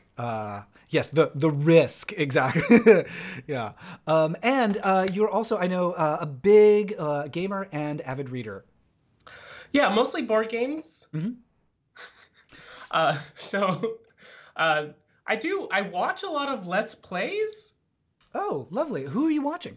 I watch, it's mainly like Christopher Odd and Bear Taffy on Twitch. Okay. I'm putting them on my list as well because they're not on my radar. Wait, Bear Taffy? Yeah, it's Baer Taffy. Bear Taffy and Christopher Odd? Yeah. Christopher Odd. So I'm going to guess that Bear Taffy, is that a bear? I don't know. Okay. He just his little thing is just a bear. Okay. And I have no idea where the genesis of his name comes from, and that's fascinating. Yeah, no, I would just assumed like this. Okay, he's a gaming bear. No, as far as I can tell, he's straight. I think his wife has appeared on the stream a couple of times. Okay, well, yeah, he's also a voice actor. Mm-hmm. So he's just like really good diction, which is great. Gotcha. Yes. Okay. So it's like a comforting voice to like accompany the games. Yeah. We're getting some nice messages, some hellos from Richard and Tracy, and hey, Richard says Richard. It's two Richards. And Charles D and Videodrome want to know your favorite pie. Oh God. Well. I know it's tough. Yeah, well, because there's like this debate of whether do I go a custard pie or do I do a fruit-based pie, and that's a choice you got to make between these two things. But I really like rhubarb pie, which is why I have. You have actual rhubarb on here. Wow, that's part of my tattoo. Tell us all about the cornucopia you have on your arm there. Oh well, I have wheat here, rhubarb, pumpkin. Is kind of just this entire vine is supposed to be a pumpkin vine. Yeah. And then this is a vanilla orchid. Mm-hmm. And up here, we have cherry blossoms and some cherries. Oh, that's so nice. Yeah. Wow, you've got like a whole Stardew farm, just ready to go. Oh my God, Stardew Valley is so good. Yes, that has been. So I was doing like some extra live streaming over the last week, or maybe it was 2 weeks ago, whatever, and even though like the game is like 5 years old at this point, I'm like, I just want to do Stardew. I just want to do some farming. Well, I got it on the Switch, like, because it came out on the Switch, and I was like, whatever. That's a farming game. I'll try it. And then suddenly it's like, wait, there's dungeons and I'm fighting things, and then I can like give gifts to people and find a husband, and it's adorable. I do like that, but I feel very conflicted because I've got 2 boyfriends right now in Stardew, and I'm like, I don't want to like be locked into one of them. I just want to keep giving them presents forever. Which ones are you romancing? Sam and Sebastian. Yeah. So there's the blonde skater and the moody emo programmer. Yeah. They're also marrying Sebastian. Did you? Yeah. Okay. I mean, he's so cute. Yeah. I had a furry mod installed for a while that made everybody in town furry. And now I can't remember. I think Sam was a tiger and Sebastian was a wolf. And I was, if you were like, oh, they're so cute before, like, oh no, they're so cute. They're furry and they've got tails and whiskers. It's too much. PM wants polyamory, the new frontier for video game romance. Yes. Well, I was actually talking to a game dev about this a while ago, and he was like, he had like a romance-based game that he was doing, a dating sim basically, and he was like, I would like to put polyamory in here, but we also have to worry about our rating, and we're just concerned that like it would get dinged for not having monogamous relationships. Yeah, yeah. Oh, well. So we've been talking, Richard, I'm sure you've seen about Christmas specials. Do you have like traditional holiday specials that you do? Not really. I mean, the only one I pulled this from our Oh my gosh, you have Make the Yuletide Gay. Yes, because we saw this at Reeling Film Fest a couple years ago when it like premiered. Mm-hmm. And like we met the director and stuff, and Nate loves it. I think it's fine. Okay. You know, it's fine. I mean, so I haven't seen it, but I am very aware of the phenomenon of the gay movie that you're like, well, I guess I got to see it because it's a gay movie. So we give them we give them a lot of rope. We do, yeah. But so you don't really have like a watching tradition. Do you have a baking tradition? I mean, no. I just bake. I bake all the time. Just constant. What are you doing for Thanksgiving? We're going up to a friend's cabin in Door County, actually, with a couple people. And it's going to be a couple of us up there, just little friends, family. Oh, that's really sweet. Yeah. Yay. I was thinking, so I'm going to be doing another stream on the 24th, right after Thanksgiving. So that might be just sort of like a I don't know, leftovers, a Thanksgiving leftovers stream, where I want to hear, like, this is a question for everybody in the chat as well, what your Thanksgiving plans are and what you, basically, like, who are your chosen queers that you're spending it with? If you're spending it with your chosen family? Because it sounds like, Richard, like, that's going to be what you're doing. Yeah, it's pretty much what it is. So. That's nice. It's one of the things that I really appreciate about, like, we're on the far side of the country from the rest of my family, and we've developed a pretty nice group of, like, friends locally, and when we lived in LA, the same thing happened. We've got a group of folks here who... there's a club called Vernon Wells that's like a nerd social club for Jules Verne and H.G. Wells. And they do a nice Thanksgiving thing where we just like go. And last year there was some turkey and some rolls and some vegetables and stuffing. And we just ate and watched Bob Ross for like hours. It was so nice, so relaxing. And like every time it was like, okay, you finished the painting. It's I really should be going, but all right, I'll just watch a little bit. One more Bob Ross, one more landscape. I just kept going and going and going and going. Oh, that's fantastic. Oh, now you have. It's been a long time since I visited you. You're in Chicago, but I do recall just piles and piles and piles and piles of books in your home. Yes. Actually, most of those, because we did end up moving out of Oak Park and into like Chicago proper, and most of those got donated because when we were moving, Nate was having a heart attack with how much stuff I was having to pack. And as if you've moved books before, it doesn't take long for those boxes to get very heavy. Yeah, that's the thing. You need like either tiny boxes or it's like half books and the rest is blankets or something. Yeah. So I got rid of a lot of books and I am slowly rebuilding it again. So what made the cut? I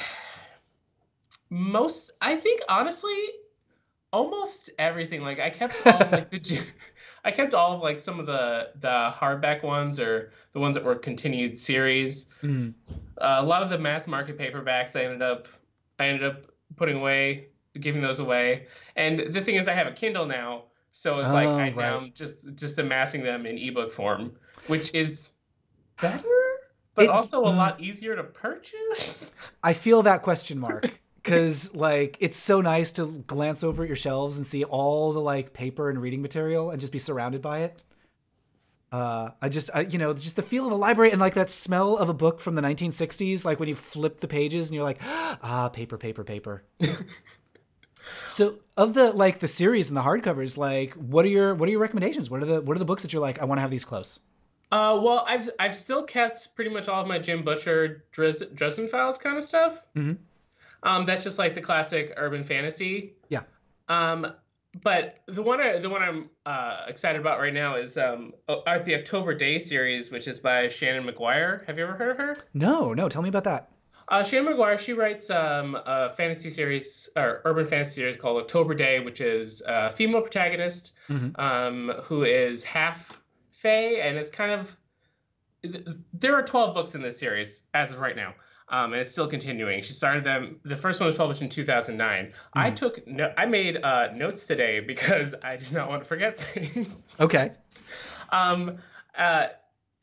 Basically, it's just kind of stories about interacting with the Fae world and the different characters and archetypes in that. And it's really good.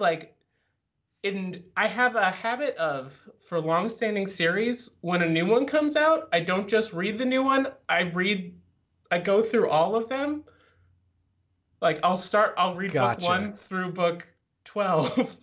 Well, you got to get caught up. Yeah, it's been a year or two since the last one came out. No, I have to read everything again so I know what I'm reading again. That is still a very fast pace to be churning those books out. Yeah.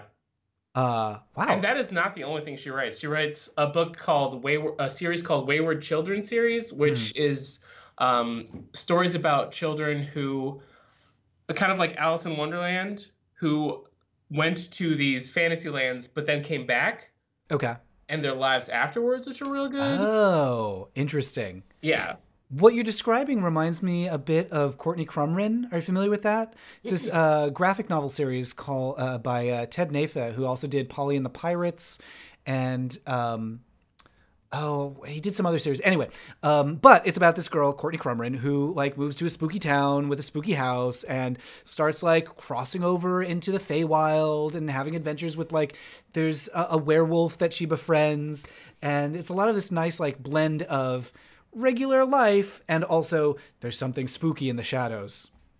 Nice. Which is I love that tone so much. Let's see. Mike Elmore says, spending Turkey Day having lunch as the third wheel at my straight friend's house. It's become a tradition. Aww. And, okay, bring something gay, Mike, is my advice there. Bring a rainbow cake or something. Just queer it up. Make it the thanks queerving. That doesn't work. Not that. It's a little... Yeah, it's not quite. There's nothing there. We'll keep workshopping that one.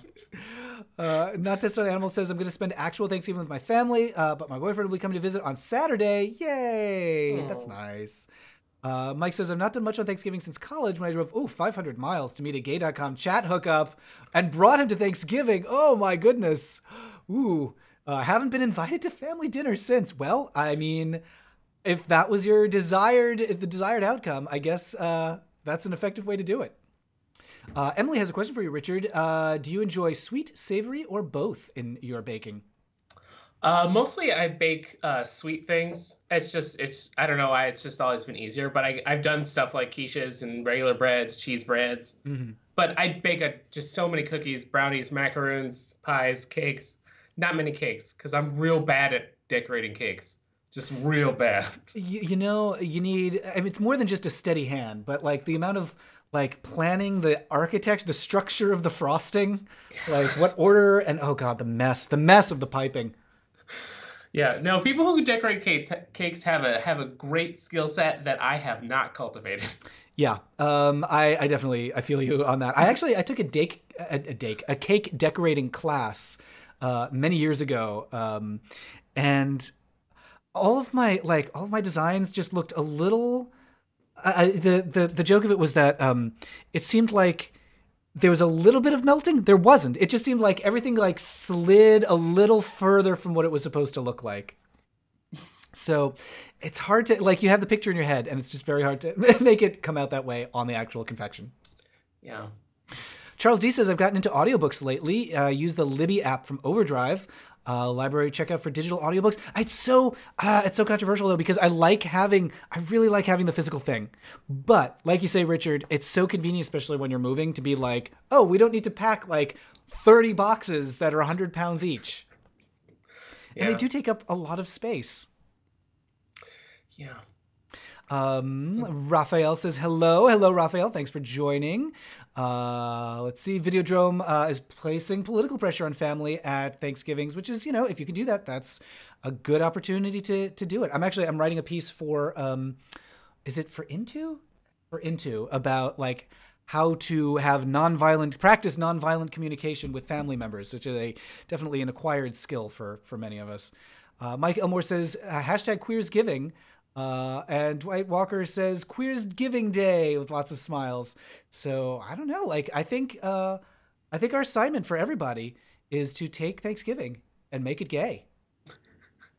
I'm not really sure how to do that aside from like rainbow cake. Like, do you have recommendations for like, what are queer, queer baked goods, or what's something gay you could make in the kitchen? Maybe you could probably like do a spin on the like those Italian rainbow cookies. Oh, okay. So wait, like, are they? Yeah, I think I know what you mean. Where they're like the 3 layers. Yes. Yeah, you roll them out, and then like you color the dough, and then you bake them together. Yeah. Actually, you don't bake them together. Well, at least the ones I've made, you haven't baked them together. It's like because it's an almond cookie, so Okay. it's kind of like a cakey thing, and then the way I've made it, it was 3 separate things that you baked. And then there's a layer of jam in between each cookie layer. Okay. And then you squish those together with chocolate. Ooh, okay. And then you slice it. Okay, so it's a kind of a sandwich. Yeah. Oh, I like that a lot. Although I do find like I've never made my own jam. There have only been on a few occasions have I incorporated jam into a baking adventure, and it's just like exponentially increased the mess. So it's not been it's not been stress-free working with jam. PM suggests tofurkey, which is basically like gay turkey. Raphael says, I love having the physical books as well, but moving them will be hell, especially since I love hardcover. Yeah. We're going through that right now because we did a live stream with some drag queens and rearranged our home to accommodate that. And we put everything back together in a new configuration, and different things are on the shelves. And literally right now, our bedroom, 0 floor space. It's just bed and piles of books that you have to climb over to get into the bed. So I don't know what we're going to do with those. Charles says, I still have several books, have the entire For Better or Worse comic strip collection. That is a lot of books. Is it? Like, I remember the Better or Worse series. But yeah, I guess that did go on for like years and years and years. Also, gay character on that, and For Better or For Worse. Yep. Mike Elmore suggests putting edible glitter into your ham glaze. Make a gay main course. I guess you could do that. Have you ever baked with like glittery, like shiny stuff? I have used luster dust on stuff after it's been baked, but not like before, because most of that stuff is so fine that it'll just burn and brown. Yeah. That's what I'm thinking is like put it in the oven, and I don't feel like that would do well on a turkey, but I mean, you could put it on. You could brush it on afterwards. Yeah, that's what I'm thinking is like brush on like edible sparkles. Put some gold foil on your turkey? I don't know. I mean, I'm sure there's some restaurant that literally has like a gold leaf turkey that they're serving for Thanksgiving for like $400. Yes, yeah. That's a good use of funds. Emily Charette says, oh, you could do a transgender cake. Yeah, do like the stripes, like the pink and blue stripes for a trans cake, and you slice into it and everybody gets a little slice. Laura Golm says to honor the turkey's preferred pronouns. Yeah, I think that's only polite. If you're going to eat it, you might as well. And Charles says 29 years. I don't know what that means. 29 years that For Better or For Worse went for. Oh, Jesus. Wow, that is a long time. Yeah. There's been going around on Twitter this image of the Kathy who draws the Kathy comic. This image of her like early when she started doing that, like in the 80s or so, early 80s. And it's remarkable, not only like how she looks like Kathy, but she's quite beautiful. And people are like, oh, Kathy, it turns out, was like actually just like a really hot cartoonist back in the 80s when she started making Kathy. Who knew? So this is neither here nor there. It's just like a fascinating. So there's some Kathy trivia for you in case you needed that. James from off camera, James just said "ack." Great. So another question that's come up earlier in the chat is, queer friends of straight people, like TV shows or movies or books or whatever, where a gay or trans or lesbian or bi or whatever character has been friends with a straight character. And we've had some good, like My So-Called Life was a good one. Freaks and Geeks had, no, actually, I don't think Freaks and Geeks had that. But it is like hard to think of any, right? Well, I mean, there's ones that were like, are we saying a side character or a main character? I wanted to be main character because, yeah, you can think of like the sassy gay best friend. Yeah, but because you got happy endings. Oh, wait. What is happy endings? Happy I know the endings name. is like another one of those, like, oh yeah, a group of friends living in the city, their zany lives. Okay, sure. It's Friends clone. Yeah, it's better than Friends. Let's Okay. Yeah. Improved. Friends 2.0. Yeah, but like there's like one of the main Friends group is gay. So, and that's part of it. Okay. I'm not familiar with that. I'm adding that to the list. Nothing. I'm like staring over because like our DVD collection is there. Even though we no longer have a DVD player, we still have several shelves of DVDs. Yep. That's another boat that we're in. Like part of this like reconfiguring of things has been just like we have boxes of Blu-ray cases and DVD boxes, and I'm like, I mean, on the off chance we have one DVD thing in a computer that we're ever going to use these again, like it just seems like it would make more sense to put them in a folder instead of like having these giant boxes. Whatever. Yeah. So like it's just tough because either you have like a very gay movie that's all about the gays, like I don't know, Trick. Oh no, but Trick's another one. Tori Spelling is straight in that, isn't she? It has been okay. It's been a while since I've seen that movie. Yeah, like that was like 97 or so. And honestly, so I just watched the trailer for Trick a couple of weeks ago, and I was like, wait, is this different? Is this wrong? Did they remake Trick? Because these guys are like really young. They must have remade Trick with like a young cast. And then I realized, no, it's just regular Trick. I'm old now. I just think that they look young, whereas they looked like, oh, they're so adult and sophisticated when I originally saw it.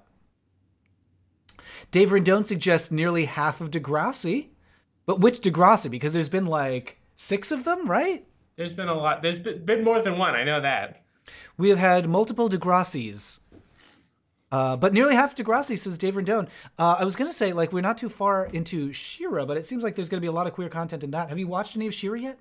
I have not. No, but it looks real good. I'm so excited. There's so many like people that I like who've worked on that show that I see like on Twitter that they're like, hey, I worked on this show and now it's finally out. Hooray, ta-da. So I really, I want to support their work, and I also want to see like gay prom or whatever is going on that show. Richard Ian Tracy says, I have loads of out-of-print UK and USA DVDs. Not getting rid of them. Nothing to play them on currently. Yeah, it's such a problem.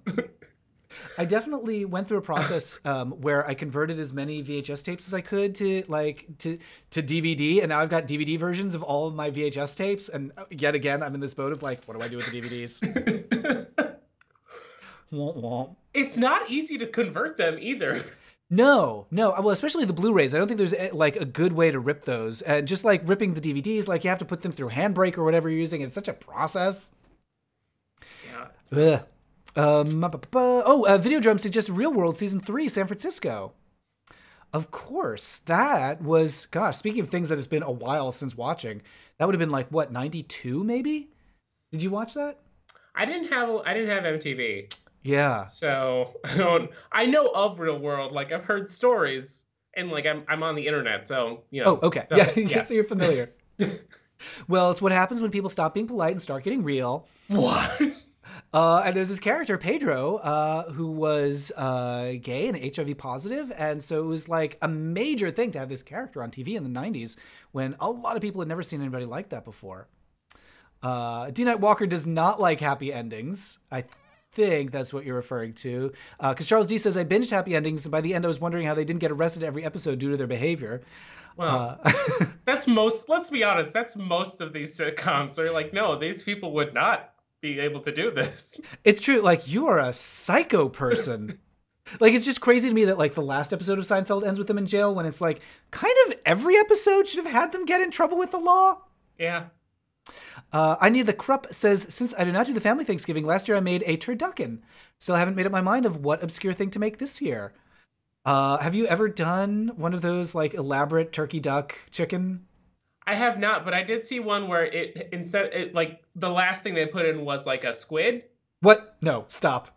Yeah, so it was like a turducken, but like Cthulhu turducken. No. Because it had tentacles coming out of it. Oh no, what would that... Okay, I was about to say what would it taste like, and now that I start to think about it, honestly, calamari cooked in like duck fat kind of sounds good.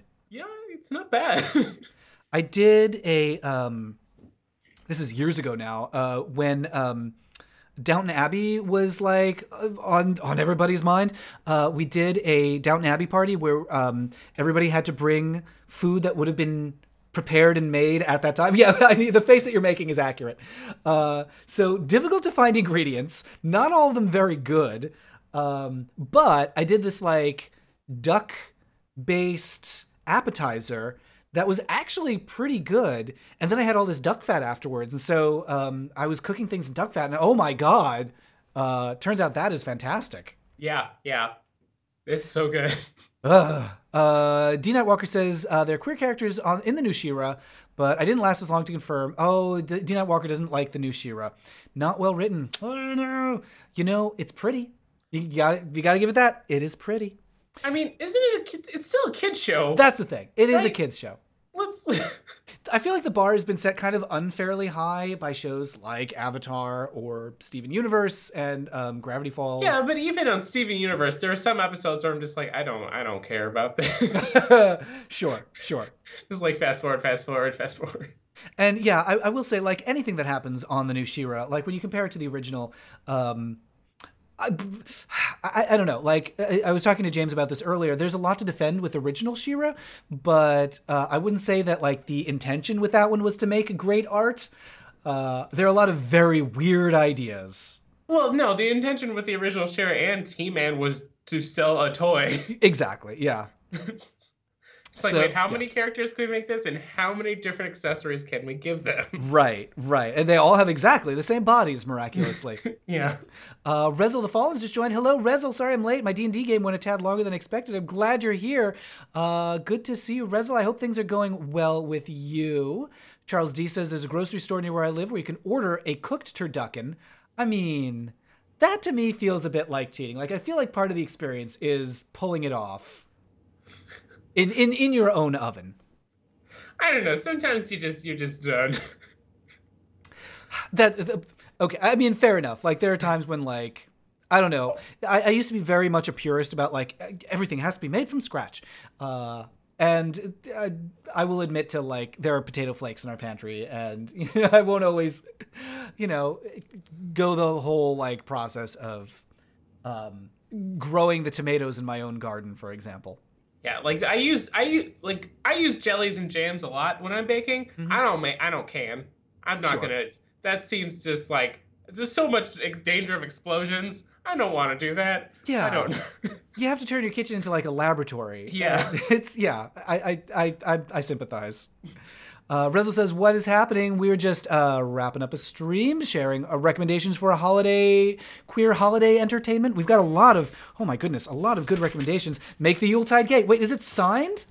Oh yeah, no, we bought this at the showing at Reeling Film Fest. Oh, wait, it looks like it's signed by Robin Williams, but I don't think that's the case. His name is Rob Williams, a Rob Williams film. Okay. Not Robin Williams. Just a different R. Williams. Just a Rob Williams. Okay. All right. So we make the Yuletide gay. What else was recommended? Family Stone, Please Like Me, Ally McBeal has a gay episode, Rise, Season 4 of Will and Grace has a Christmas episode, My So-Called Life has a Christmas episode. There's a book called Santa's Husband that has 2 gay Santas. One of them is black, and it looks adorable. A Danish film called Alles is Liefde, and Tokyo Godfathers. Phew. Okay. Oh my god, that does look super cute. I know, isn't it great? It's so adorable. And with Thanksgiving coming up, we're getting so close to the Xmas time. I just had like a sense memory, just like talking about this.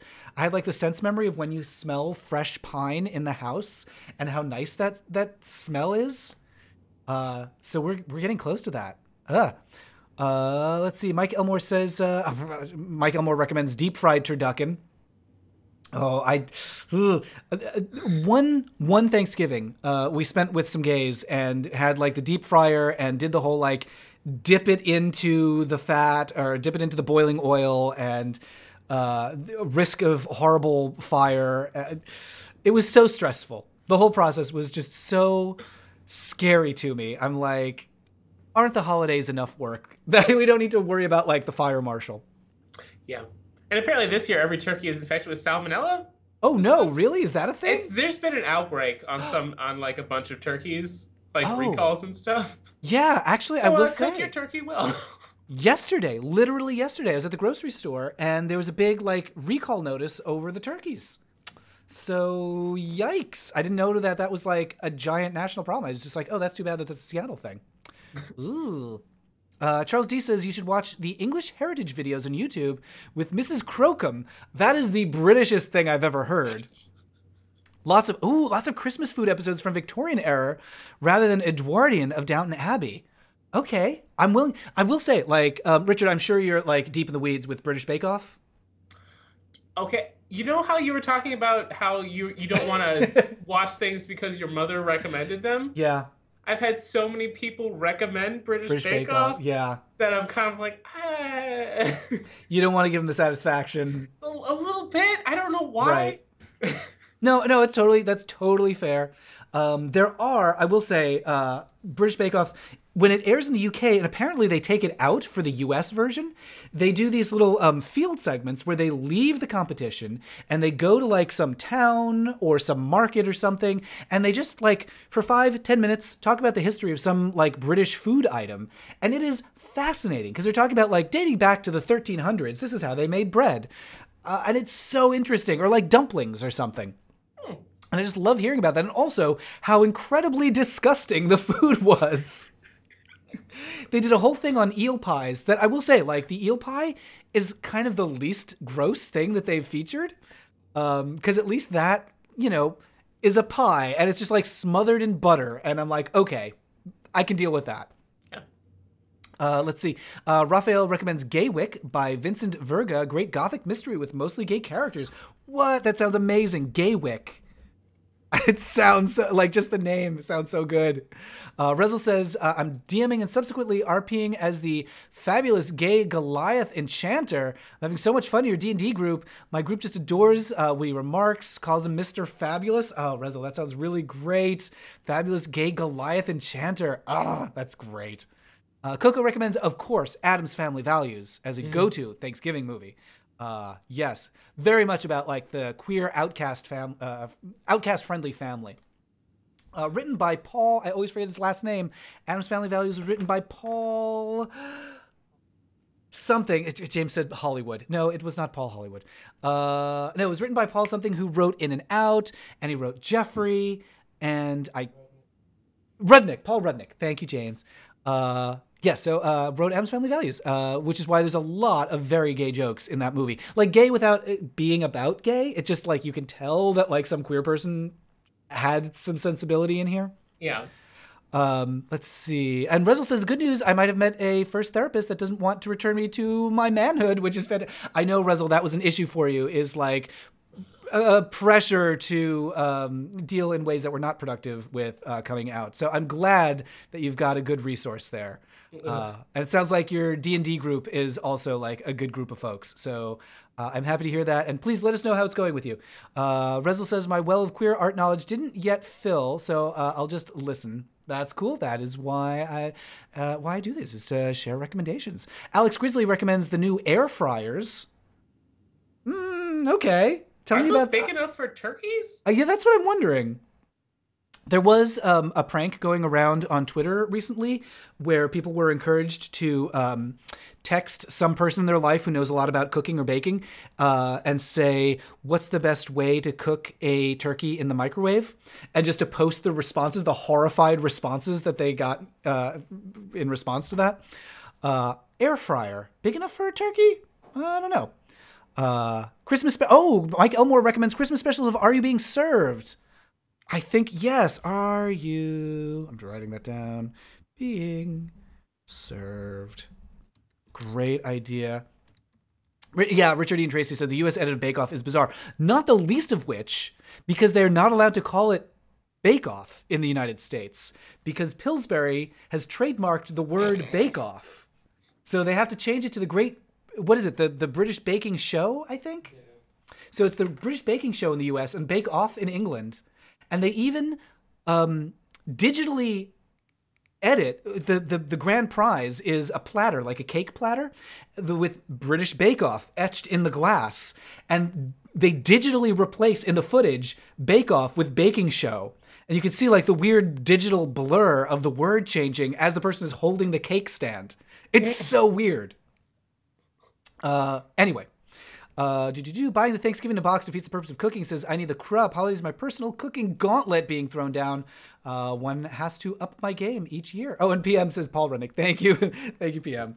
Dave Rendon says my son and I watch Christmas Evil every year. Oh, I'm not familiar with that. Christmas Evil. Oh, is that like the Krampus movie? There's a Krampus movie a few years ago that I think was a thing. Maybe that's what you're talking about. Yeah. Oh my gosh. We've had so many good recommendations. Richard, any final recommendations of things to watch or read or bake? Reading, I would highly recommend anything by Drew Hayes. Mm-hmm. He writes, it's kind of there's a really good series called Fred the Vampire Accountant. And it's basically, the first book is called The Utterly Uninteresting and Unadventurous Tales of Fred the Vampire. Great. And it's a real good story because he kind of goes through life and these weird adventures that happen to him just by being like a kind person. Oh, okay. Wait, so he's like a good guy vampire? He's not even that. He's like how I would characterize a Hufflepuff. Like he has a family and he has values and he defends it. But that's all he does. Like he doesn't go looking for trouble. He's not arrogant. He's just like, just want to do this thing. Will you leave me alone? And then no one does. Okay, so it's sort of, we were talking earlier about like my affection for cozy mysteries. It sounds like this is a cozy vampire story? Yeah, I would say that. Okay.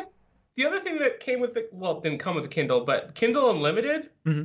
which is basically like you can just go through and they have like a whole library of books that are free.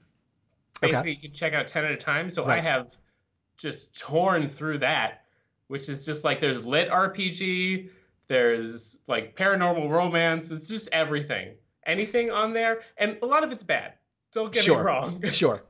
But there's some real good gems in there too. You know, you got to sift through to find the stuff that, you know, we endure some bad paranormal romance to find the good paranormal romance. Exactly.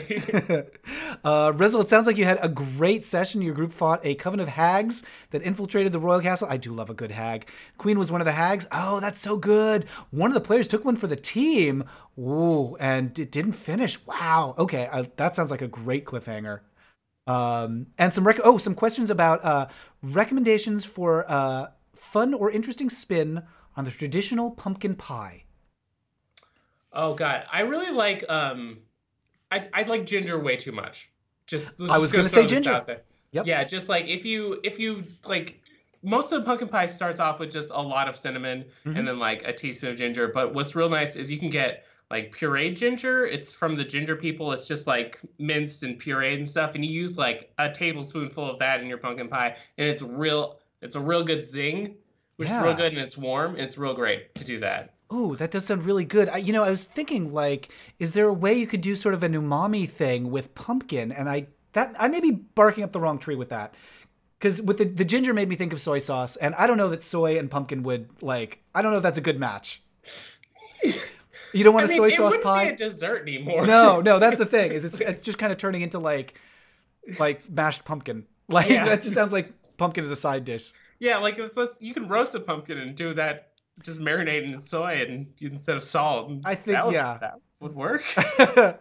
Yeah, this dessert is taking a turn. Charles D recommends a brulee pumpkin pie. Huh, which is an interesting. How do you what crystal? Okay. It's sugar. It depends on what you make. Okay. Yeah, do like a sugary top and then all right. Sure. Yeah. Another thing you do is just the different crusts. Like King Arthur Flour had this great post about incorporating different flavors into your crusts, which was like they made like a chocolate one, a cream cheese one, like a cheese one. It was real good. So like there's always things you can do other than the filling that's still fun to play with. That's such a good idea. Oh, and Mike Elmore says, I like to add dried cranberries to my pumpkin pie. That's a great idea too. Or like, give it like sort of a cranberry topping or something. Abertrax crumbles. Abertrax recommends a gingerbread crust. That's a great idea. Yes. Okay. So everybody, you have 1 week. Our next live stream is 1 week from today. You have 1 week to make a interesting pumpkin pie. That is your assignment. Incorporate ginger, incorporate soy sauce if you can figure out how to do that in a way that's not disgusting. Yeah, everybody, thank you to Richard for joining us. Richard, you have some great baked goods on social media. Where can people find you? On social media, Instagram is Plastique Fruit, PLASTIQUE fruit. And yeah, that's pretty much it because like my Twitter is literally only populated with what I post on Instagram. So that's the place. Yeah. So you've got like, it's a good mix of like very tempting and indulgent baked goods and also very impressive yoga poses. Yeah. So, the two things, these are the two things that like I look to you for is like it's either going to be like an amazing like flexibility pose or like something that I want to eat immediately. Or both. So yeah, go follow Plastique Fruit over on Instagram. And please, everybody, join us for our next live stream. It's going to be on the 24th, 1 week from today. So I hope to see you for that. Go make a pumpkin pie. And let's see if there's anything else. Yeah. Oh, and thanks to everybody who supports the stream over on Patreon. You can go to patreon.com/MattBaum to chip in $1 or $2 or more to support the live streams and the Sewers of Paris and Weekly Debrief and Culture Cruise. Richard, by the way, a guest on Sewers of Paris. So I think you're around episode 40 something, maybe. I think you're around in the 40s somewhere. I don't know. It was quite a while ago. Yeah, it was a while ago. Yeah, I thought it might have been earlier. I think you might be right. I think we might even be earlier than that. But we talked about like Redwall and Harry Potter and all that kind of stuff. And there was a Christmas one I came back. Oh, that's right. Yes. Talked about Nightmare Before Christmas. Yes. Oh my gosh. Yes. Oh, I can't believe I can't even think about how close we are to Christmas right now. So I'm trying not to. I mean, I have ghosts on my shirt. It's Halloween all year round in my house. It's still Halloween. Good. Yes. Eternally Halloween. So yeah, thanks to everybody who supports the streams over on Patreon. Go to patreon.com/MattBaum to do that. Of course, check out my podcast, Queens of Adventure, where we have a bunch of drag queens playing Dungeons and Dragons. That's at queensofadventure.com. Some very exciting stuff just happened in the episode that we posted this week. Big combat and characters doing things extremely unexpected and possibly discovering new ways to play D&D altogether. Head over to SewersOfParis.com for Sewers of Paris. Head over to MattBaum.com for Weekly Debrief and Culture Cruise. And goodness gracious, I think that's just about everything. Thanks again, everyone. And we'll see you in a week. Bye, everyone, and happy Thanksgiving. Happy Thanksgiving.